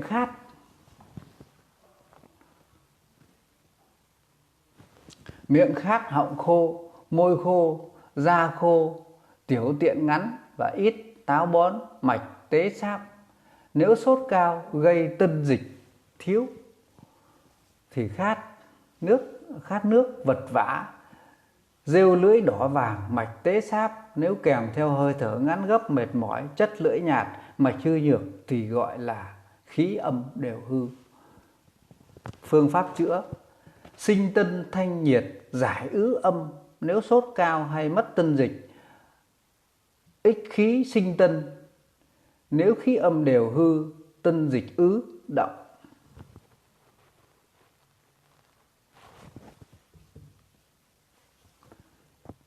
Tân dịch ứ động. Tân dịch ứ động do phế tỳ thận không phân bố, vận hóa và bài tiết ra ngoài, gây ứ nước toàn thân hay tại chỗ mà xuất hiện các chứng đàm ẩm, cổ trướng, phù thủng.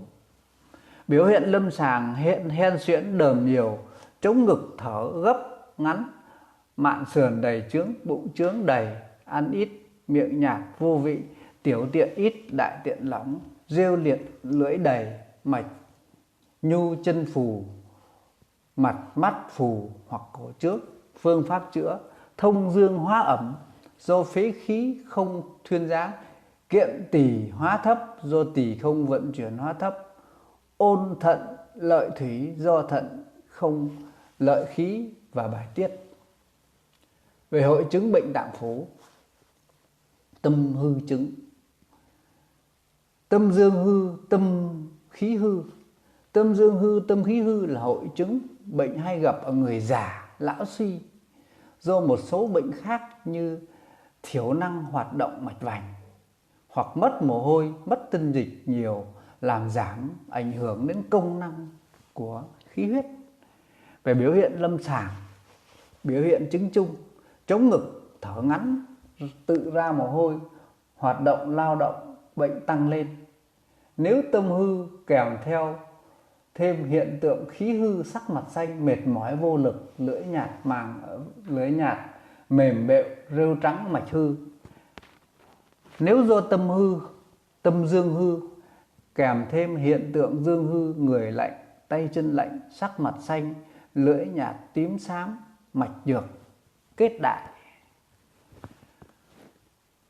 Nếu tâm dương hư thoát, choáng trụy mạch, thêm các triệu chứng ra mồ hôi không ngừng, chân tay quyết lạnh, môi xanh tím, thở nhỏ yếu, lưỡi tím xám, mạch nhỏ,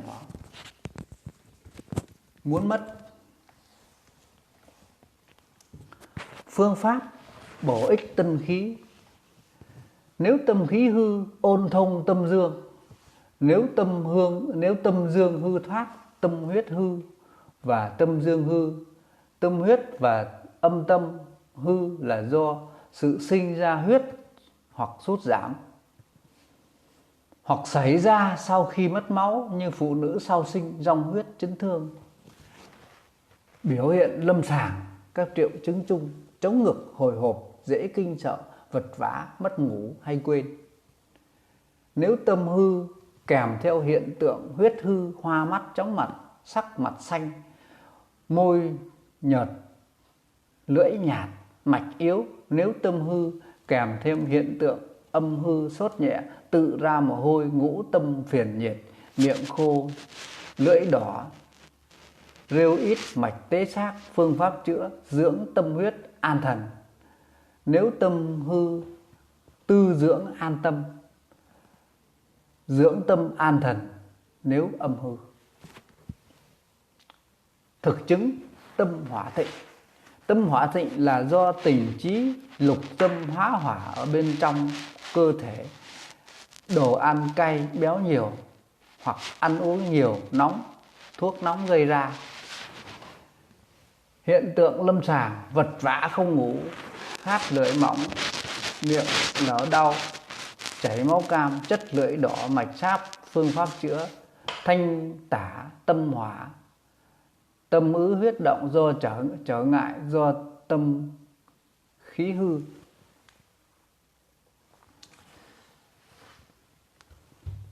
Tâm dương hư hoặc gặp lạnh thì tình trí bị kích động làm trọc, ngưng tụ sinh ra chứng ứ động huyết ở tâm. Về biểu hiện lâm sàng: chống ngực, đau vùng trước tim, lúc đau lúc không, lan lên vai. Nếu tay chân lạnh, môi móng tay xanh tím, lưỡi đỏ hoặc có điểm tím, mạch tế hoặc sáp. Phương pháp chữa: thông dương, thông hóa ứ. Nếu choáng nặng, hồi dương cấp cứu. Đàm hóa nhiễu tâm và đàm mê tâm khiếu do tinh thần bị kích động, gây khí kết lại sản sinh ra thấp hóa đàm trầm, gây trở ngại đến tâm. Biểu hiện lâm sàng: tinh thần khác thường, tình trí hỗn loạn. Nếu đàm hỏa nhiễu tâm thêm hiện tượng vật vã, mất ngủ, dễ kinh sợ, miệng đắng nặng thì nói lung tung, cười nói huyên thuyên, thao cuồng, đánh mắng người, rêu lưỡi vàng dày, mạch hoạt hữu lực. Nếu đàm mê tâm yếu thêm hiện tượng tinh thần đần độn, nói một mình, nặng thì đột nhiên ngã lăn, đờm khò khè, rêu lưỡi trắng đầy, mạch trầm huyền hoạt. Phương pháp chữa: thanh tân tả hỏa.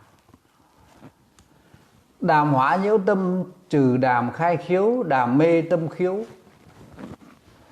Phế chứng hư, phế khí hư, phế hư do ho lâu ngày, tổn thương phế khí.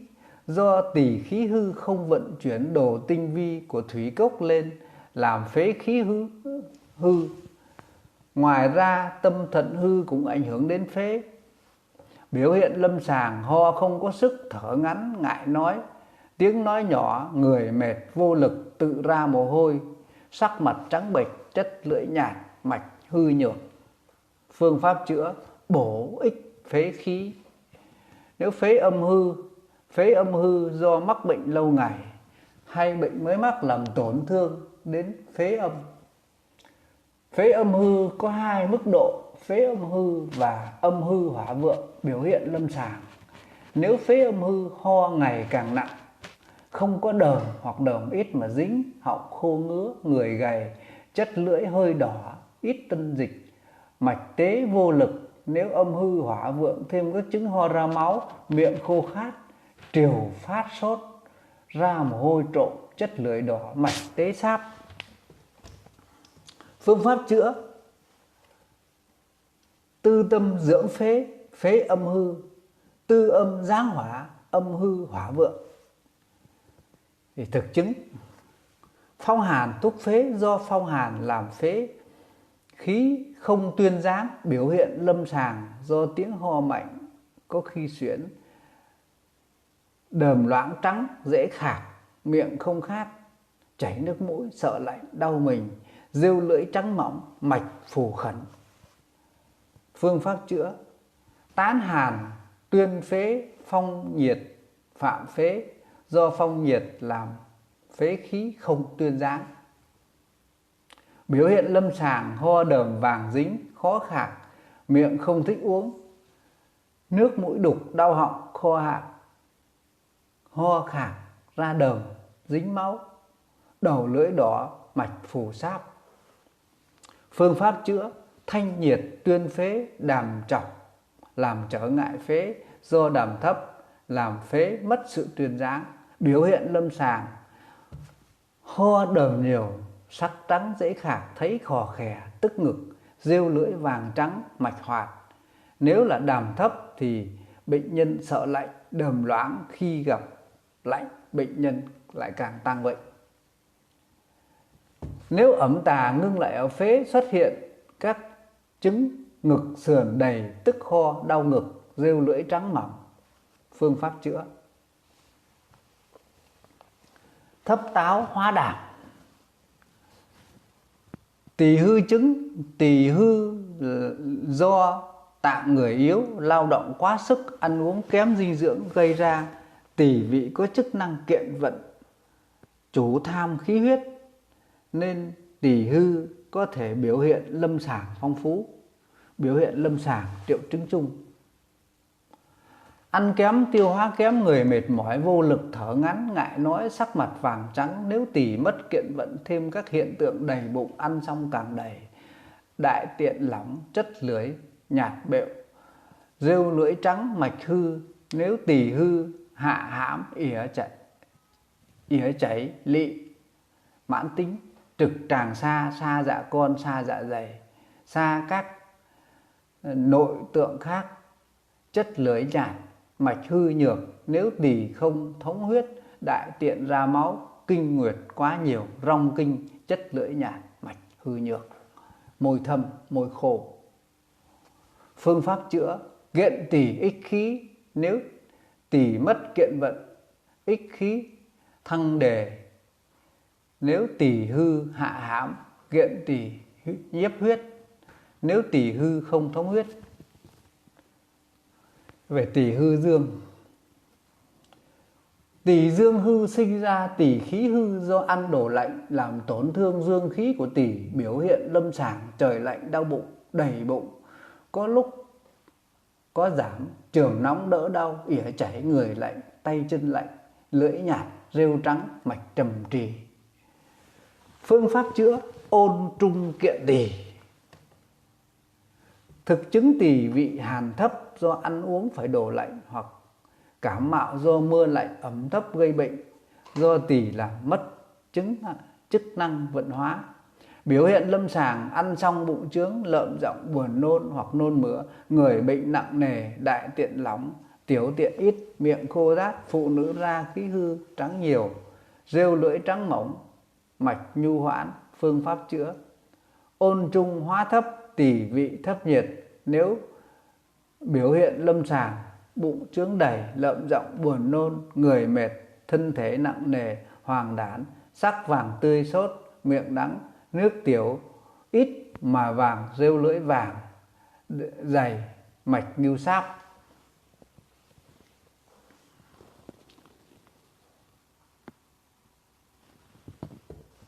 Phương pháp chữa: ôn trung hóa thấp, tỳ vị thấp nhiệt, biểu hiện lâm sàng bụng chướng đầy, lợm giọng buồn nôn, người mệt, thân thể tăng nề, hoàng đản, sắc vàng tươi sốt, miệng đắng, nước tiểu ít, vàng, rêu lưỡi vàng, dày, mạch ngưu sáp. Phương pháp chữa: kiện tỳ trừ thấp thanh nhiệt. Can. Can khí uất kết do tinh thần bị kích động, làm can khí uất lại, gây cho khí huyết vận hành không thông suốt. Biểu hiện lâm sàng: đau vùng mạn sườn, ngực, sườn đầy tức, phụ nữ kinh nguyệt không đều, thống kinh trước khi hành kinh, vú căng trướng, rêu lưỡi trắng hơn, mạch huyền. Phương pháp chữa: sơ can giải uất, can thượng hỏa viêm, viêm lên trên.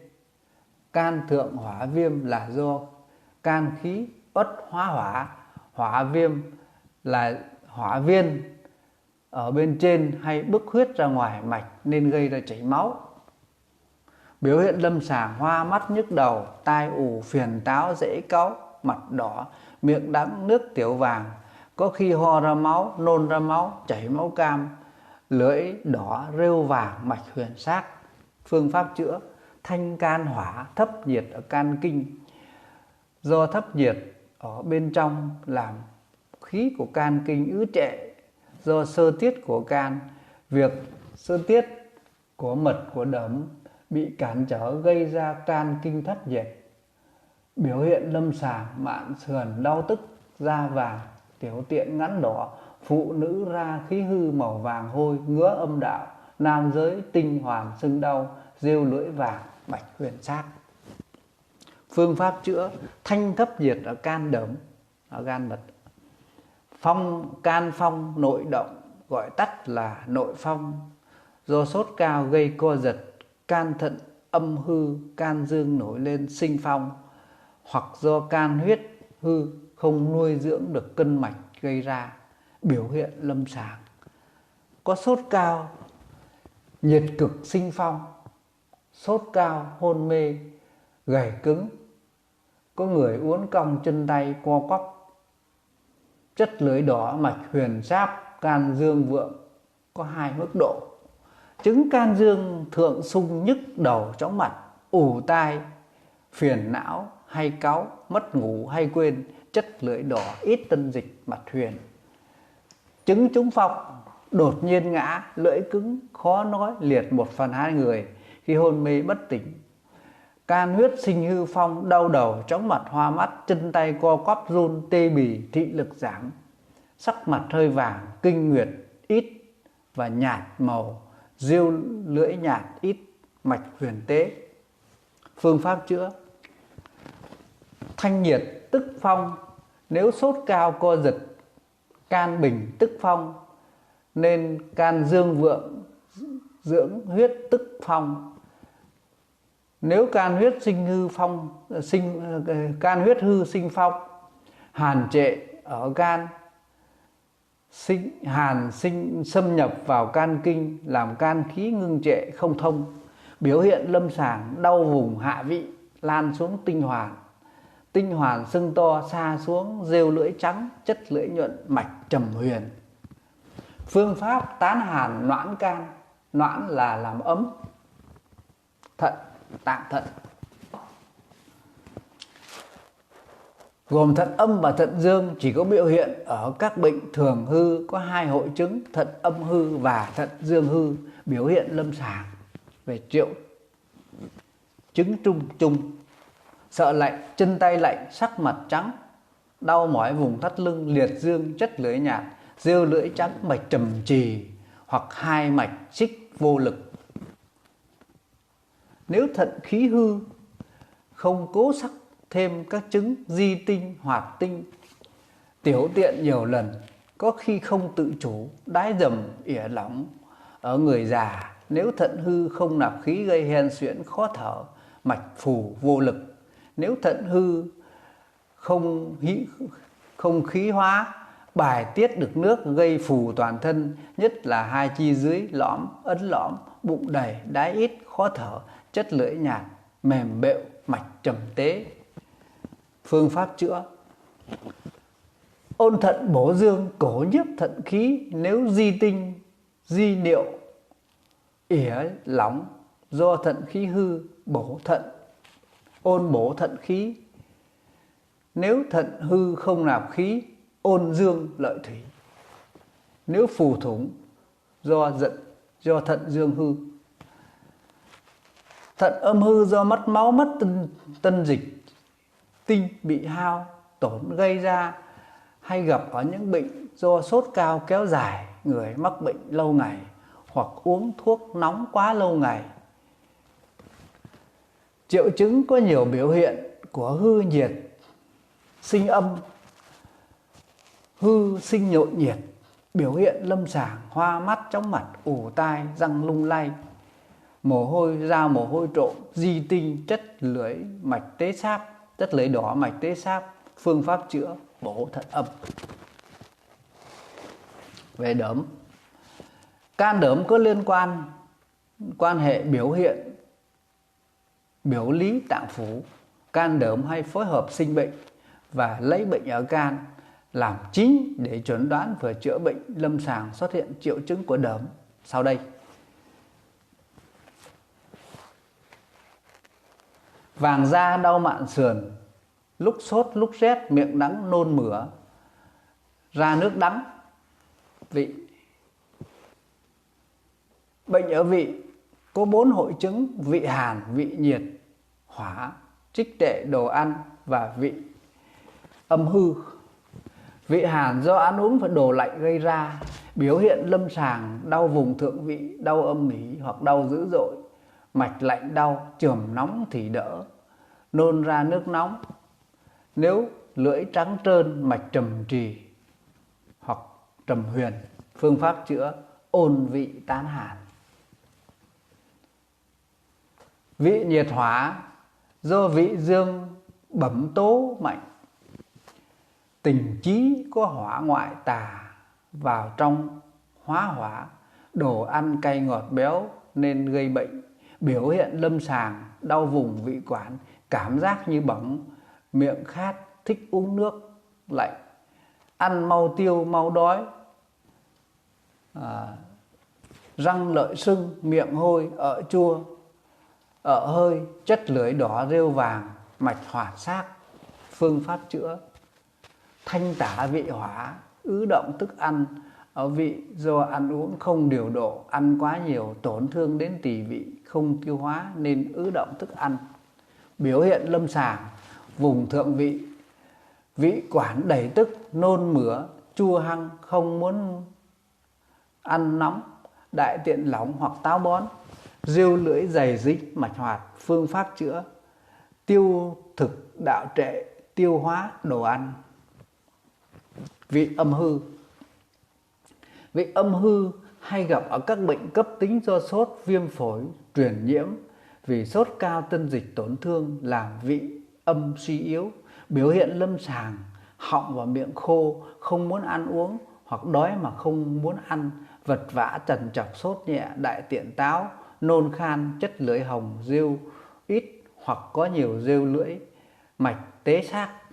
Phương pháp chữa: tư dưỡng âm vị. Về tiểu trường: biểu bệnh lâm sàng: tâm và tiểu trường có quan hệ biểu lý. Nếu tâm hỏa vượng, nhiệt đi xuống tiểu trường nên gây ra triệu chứng về tâm hỏa, kèm theo tiểu tiện ngắn, đỏ, thậm chí đái buốt, đái ra máu, miệng hôi, lở loét, đau sưng. Phương pháp chữa: thanh tâm lợi niệu, tiểu trường hư hàn, giống tỳ hư, tiểu trường khí thông, giống với chứng hàn phạm vào can kinh. Về đại trường: đại trường thấp nhiệt đại trường hay gặp ở mùa thu, gây hội chứng lỵ và gây ỉa chảy nhiễm khuẩn. Biểu hiện lâm sàng: đau bụng, đi lỵ, mất rặn, đại tiện ra máu, rát nóng hậu môn, nước tiểu đỏ ngắn, rêu lưỡi vàng đầy, mạch huyền hoạt mà sáp. Phương pháp chữa: thanh nhiệt trừ thấp hành khí, táo bón do dịch đại trường giảm, do nhiệt kết bên trong, vị âm hư đi xuống đại trường, hay gặp ở người già, phụ nữ sau khi đẻ và những bệnh có sốt cao. Biểu hiện lâm sàng: đại tiện táo khô, khó đi ngoài, nhiều ngày đi một lần, kèm theo hoa mắt, hôi miệng, mạch sáp hay tế, chất lưỡi đỏ, ít tân dịch, rêu lưỡi vàng khô. Phương pháp chữa: nhuận trường thông tiện. Về bàng quang thấp nhiệt, viêm bàng quang cấp, sỏi đường tiết niệu. Biểu hiện lâm sàng: tiểu tiện khó, đái dắt, đau, tiểu tiện màu vàng, đái đục, đái ra máu mủ hoặc ra sỏi, rêu lưỡi vàng, mạch sáp. Phương pháp chữa: thanh nhiệt trừ thấp, bàng quang khí hóa thất thường như đái xoắn, đái nhiều lần, đái dầm, đái không tự chủ đều chữa vào thận.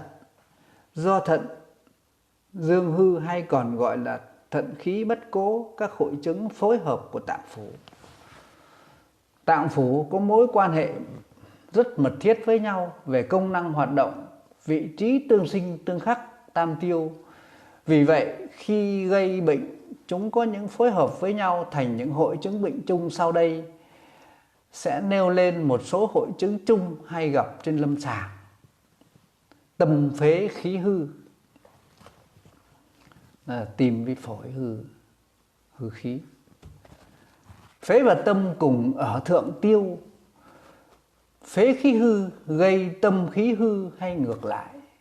Tâm khí hư cũng gây phế khí hư, tạo thành hội chứng tâm phế khí hư.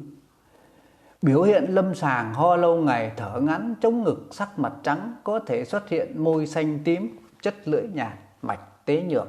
Phương pháp chữa: bổ ích tâm phế.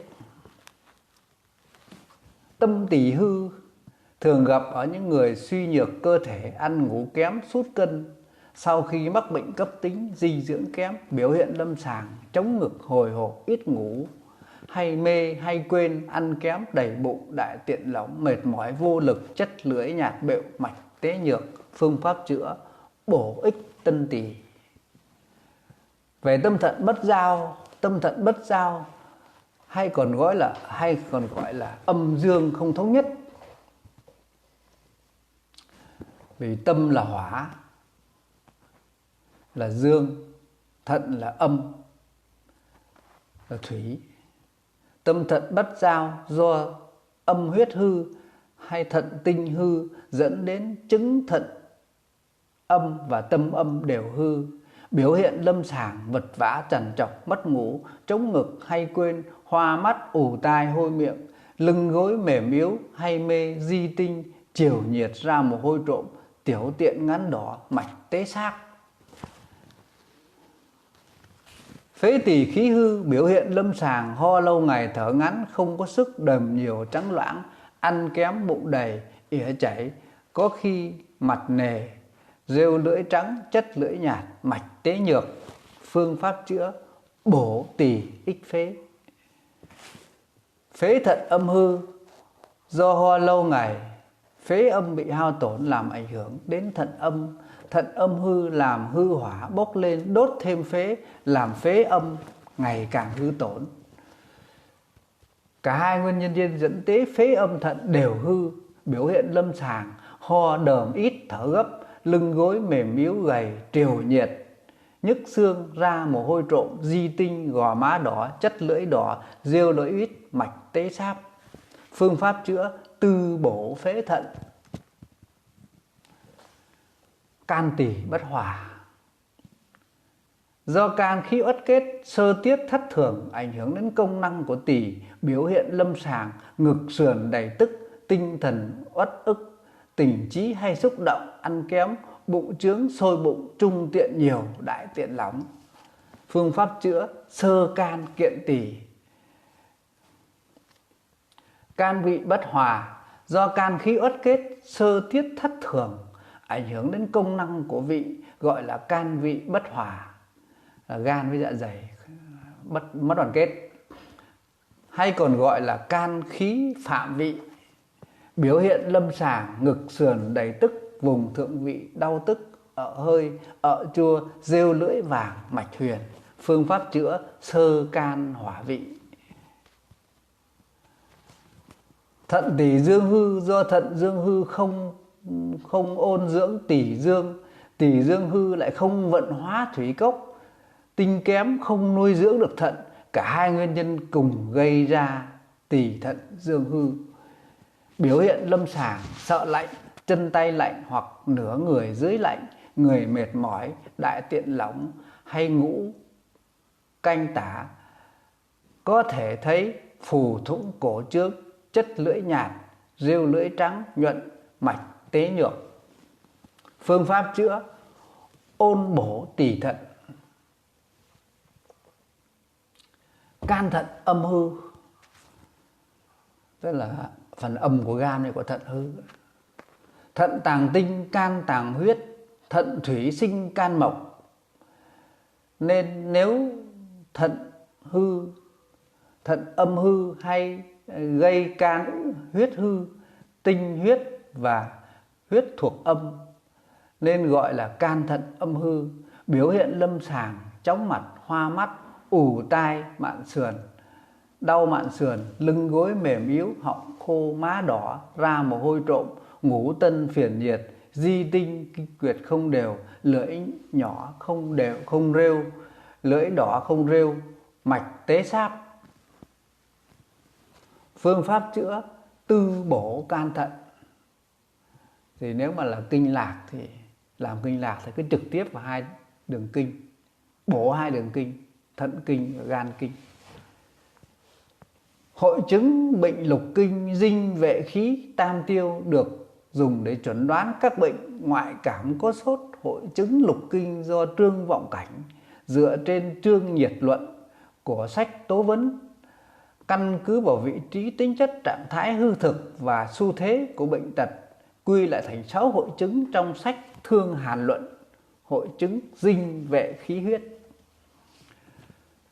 do Diệp Thiên Sĩ trên cơ sở Thương Hàn Luận và đề ra để bổ sung sự thiếu sót trong việc điều trị các loại bệnh do sốt ôn bệnh Hàn, sách ngoại cảm ôn bệnh thiên. Hội chứng tam tiêu do Ngô Cúc Thông và cộng sự đề xướng thấy rằng trong ôn bệnh thấp nhiệt giữ vai trò chủ yếu, tiến triển từ nông sâu theo tam tiêu. Hội chứng bệnh lục kinh gồm bệnh ở kinh Thái Dương, dương minh, thiếu dương gọi tắt là tam dương. Ở kinh thiếu âm, thái âm, quyết âm gọi tắt là tam âm. Tam dương lấy bệnh ở lục phủ làm cơ sở, chứng thực, chứng nhiệt, chứng thái dương thuộc biểu, dương minh thuộc lý, thiếu dương thuộc bán biểu bán lý. Tam âm ở các bệnh ở ngũ tạng làm cơ sở, thường thuộc lý, hư hàn. Tà khí có thể truyền từ ngoài vào trong, từ nhẹ sang nặng, gọi là sự chuyển kinh. Tà khí có thể chuyển vào một kinh ở bên trong, gọi là trúng, hoặc có thể xuất hiện ở hai kinh trở lên, gọi là hợp bệnh. Mỗi chứng bệnh có thể ở hai mức độ. Độ nhẹ là đường kinh gọi là kinh chứng, nặng hơn thuộc về phủ mang tên kinh đó gọi là phủ chứng. Phương pháp chữa các chứng thuộc tam dương lấy khu tà là chính, các chứng thuộc tam âm lấy bổ chính làm chủ yếu. Hội chứng bệnh lục kinh tóm tắt như sau. Hội chứng thái dương do phong hàn phạm vào biểu chứng của cơ thể, làm giai đoạn đầu ở đường kinh, sau đó vào phủ bàng quang và có thể vào các chứng kèm theo thái dương kinh. Chứng có hai loại. Biểu hư gọi là trúng phong, biểu thực gọi là thương hàn. Thái dương phủ chứng gồm ứ nước, xúc thủy, ứ huyết. Các thiên chứng như chứng thái dương kèm theo có cứng, gáy, suyễn, chảy nước mũi, phiền táo, vật vã. Thái dương kinh chứng tóm tắt như sau. Trúng phong biểu hư. Chứng trạng chủ yếu phát sốt nhức đầu, gáy chứng, sợ sốt, ra mồ hôi, mạch phù hoãn, lưỡi trắng mỏng, phân biệt sợ gió, có mồ hôi, mạch hoãn. Thương hàn biểu thực. Chứng trạng chủ yếu phát sốt nhức đầu, đau mình, đau các khớp, sợ lạnh, không có mồ hôi, suyễn mạch, phù khẩn, lưỡi trắng mỏng, phân biệt sợ lạnh, không có mồ hôi. Hội chứng dương minh do tà khí vào lý hoặc chữa sai, bị mất tinh dịch, gây ra táo kết ở trường vị, gây ra bệnh. Có hai mức độ chứng dương minh kinh chứng: sốt cao nhưng chưa táo, xương minh phủ chứng do trường táo nhiệt, đại tiện bí. Kinh chứng: chứng trạng chủ yếu sốt cao, không sợ rét, sợ nóng, ra mồ hôi, miệng khát, vật vã, mạch hồng, rêu lưỡi vàng, phân biệt chưa có táo bón. Phủ chứng: trạng chứng chủ yếu sốt từng cơn, ra mồ hôi liên tiếp, táo, bụng đầy cứng, cự án, phiền táo, nói mê sảng, mạch trầm thực, hữu lực, lưỡi vàng khô hoặc đen sạm, khô táo. Phân biệt có táo bón. Bụng đầy chướng, ngoài ra có hai chứng hoàn đản do thấp nhiệt và chứng xuất huyết thuộc hội chứng bệnh dương minh. Hội chứng thiếu dương. Hội chứng thiếu dương do chứng bệnh thuộc bán biểu bán lý, do tà từ thái dương truyền vào hay thực chúng vào kinh thiếu dương. Biểu hiện lâm sàng: miệng đắng, khô họng, hoa mắt, lúc sốt lúc rét, ngực sườn đầy tức, buồn nôn, trong tâm bất dứt, không muốn ăn, mạch huyền. Phương pháp chữa: hòa giải thiếu dương. Ngoài ra còn kiêm chứng với hội chứng thái dương và còn chứng dương minh phủ chứng táo. Hội chứng thái âm do trực trúng phong, do chữa hoặc là do chữa sai ở các bệnh tam dương mà thành, gây ra công năng mà tỳ vị giảm sút. Tuy là chứng ở hàn nhưng còn nông với chứng thiếu âm và quyết âm. Biểu hiện lâm sàng: đầy bụng, nôn mửa, ăn không được, ỉa chảy, đau bụng, thích xoa, chườm nóng, miệng không khát, chất lưỡi nhạt, rêu lưỡi trắng, mạch trầm hoãn. Phương pháp chữa: ôn trung tán hàn. Hội chứng thiếu âm. Hội chứng thiếu âm thuộc dương hư, lý hàn là chính, do cơ năng của tâm thận bị suy thoái. Sự hình thành bệnh do tà trực trúng hay vì bổ tố hư hàn hay huyền kinh truyền kinh từ ngoài vào trong, hoặc khi chữa bệnh ở tam dương phù phép hãn hay hạ tả quá đáng. Thiếu âm kinh thuộc tâm, thận tâm chủ hỏa thuộc dương, thận chủ thủy thuộc âm. Nếu tà xâm phạm theo phần hỏa thì hóa nhiệt, theo phần thủy thì hóa hàn, nhưng chứng hư hàn là chủ yếu. Bệnh thiếu âm: hư hàn hóa hàn, chứng trạng sợ lạnh, chân tay lạnh, muốn ngủ, ỉa chảy, buồn nôn, không nôn, vật vã, nước tiểu trắng, mạch chữa, vi tế lưỡi, chất lưỡi nhạt, rêu trắng, phân biệt mạch vi tế, chỉ muốn ngủ, tay chân quyết lạnh. Phương pháp ôn thiếu âm: ôn thận dương, hư nhiệt hóa nhiệt. Chứng trạng bất dứt, khó chịu, miệng khô, họng khô, không ngủ, tiểu tiện vàng, ỉa chảy, mạch chữa huyền tế xác. Lưỡi đỏ, rêu trắng, phân biệt tâm phiền, nằm không yên, đau họng, mạch tế xác. Phương pháp chữa tư thủy tả hỏa, dưỡng âm thanh nhiệt.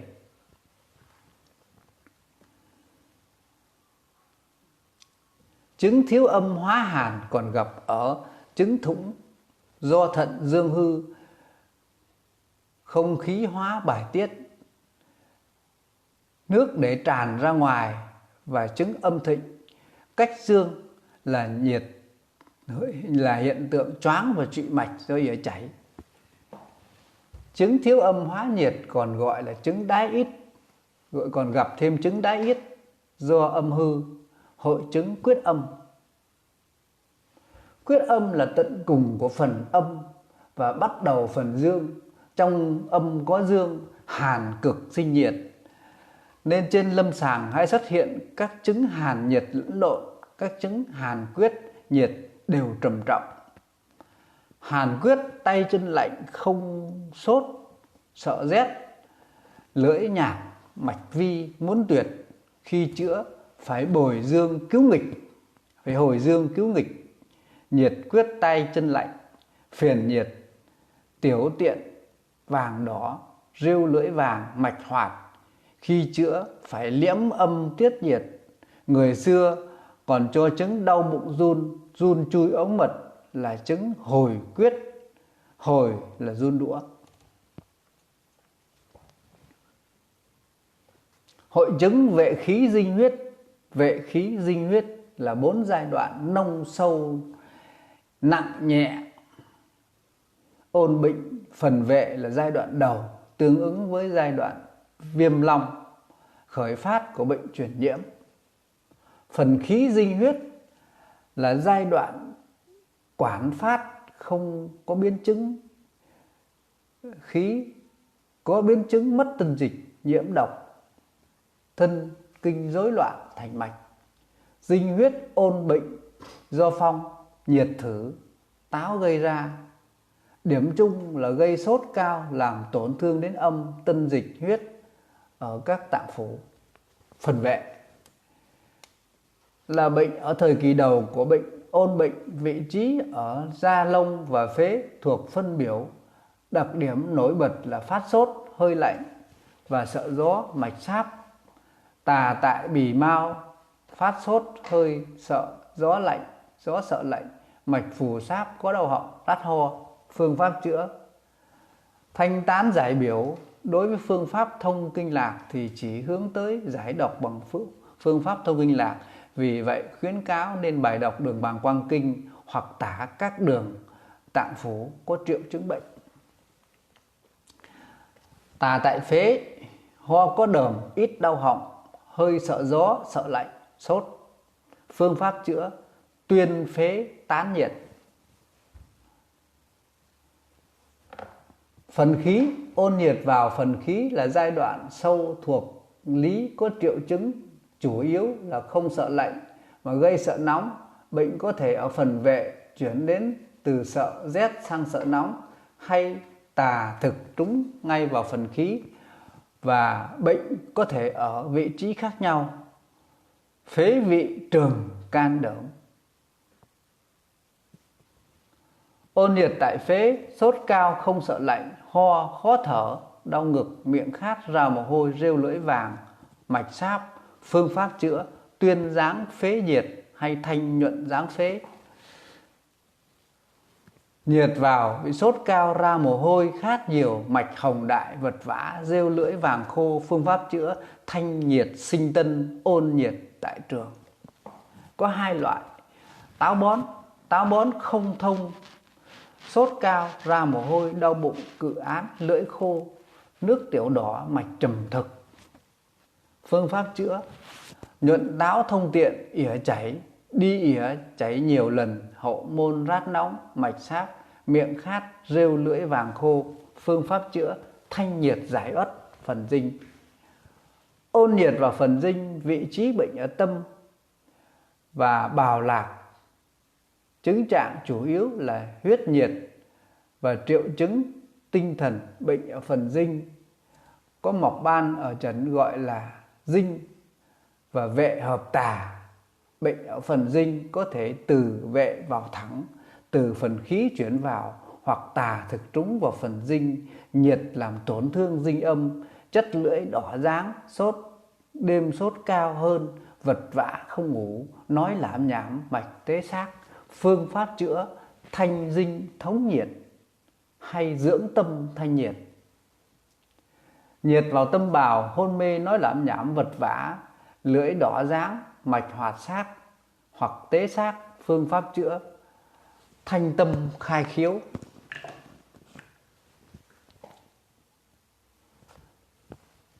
Phần huyết ôn nhiệt vào phần huyết là giai đoạn trầm trọng.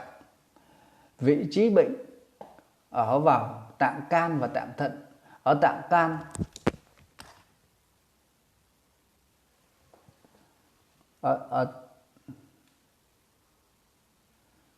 ở tạng can sinh ra động huyết, tức là huyệt bức huyết ra ngoài. Mạch gây ra chảy máu và sinh ra chứng động phong do huyết hao tổn, không nuôi dưỡng được cân mạch, gây co giật và co quắp. Ở thận, lúc huyết tân dịch hao tổn nhiều gây chứng thương âm hay chứng thương vong, mất nước. Bệnh có thể tứ khí vận chuyển vào hay tử dinh vận chuyển sang. Huyết nhiệt gây chảy máu cam, đại tiện ra máu, tử ban, đái ra máu, màu đỏ sẫm hơi tím, sốt cao, đêm nặng hơn, vật vã không ngủ, lòng bàn tay chân nóng, chất lưỡi đỏ, mạch sáp. Phương pháp chữa: lương huyết tán ứ. Can nhiệt động phong, nhức đầu, hoa mắt, chóng mặt, mắt đỏ, vật vã, miệng khô, lưng gãy cứng đờ, có giật từng cơn, chất lưỡi đỏ ráng, mạch huyền xác. Phương pháp chữa: thanh can tức phong.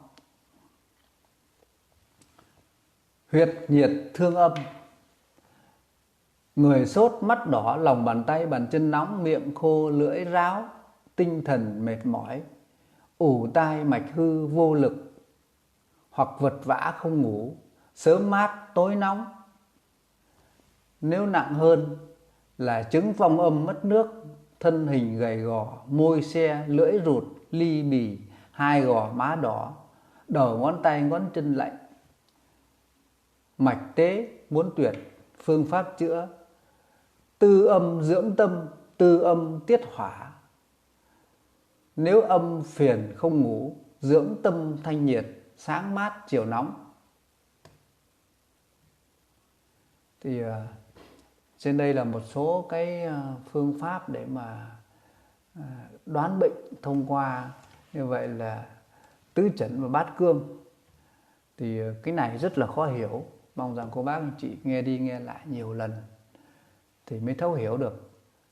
Sau đó cái từ nào mà không hiểu thì tra vào Google để Google nó dịch hộ cho. Rồi đến cái cô bác anh chị đăng ký cái phần này đi, để lần sau tôi làm ra video ấy. Cái video sau sẽ là cái video hướng dẫn là chuẩn đoán bệnh bằng máy cộng hưởng từ, đo lượng tử, tức là đo cái dòng điện giữa proton dương và electron trong từng cái nguyên tử của từng cái tế bào. Từ đó phân tích được từng cái bộ phận lục phủ, ngũ tạng, tim, phổi, thận, tỳ, vị, rồi biểu hiện của cơ thể, phát hiện được tất cả các thứ. Và cái đó thì thực ra là nó chỉ dành cho những người là có máy móc thôi. Tuy nhiên là có máy móc rồi nhưng mà trong đầu cũng phải có cái lượng kiến thức tổng hợp về mọi mặt.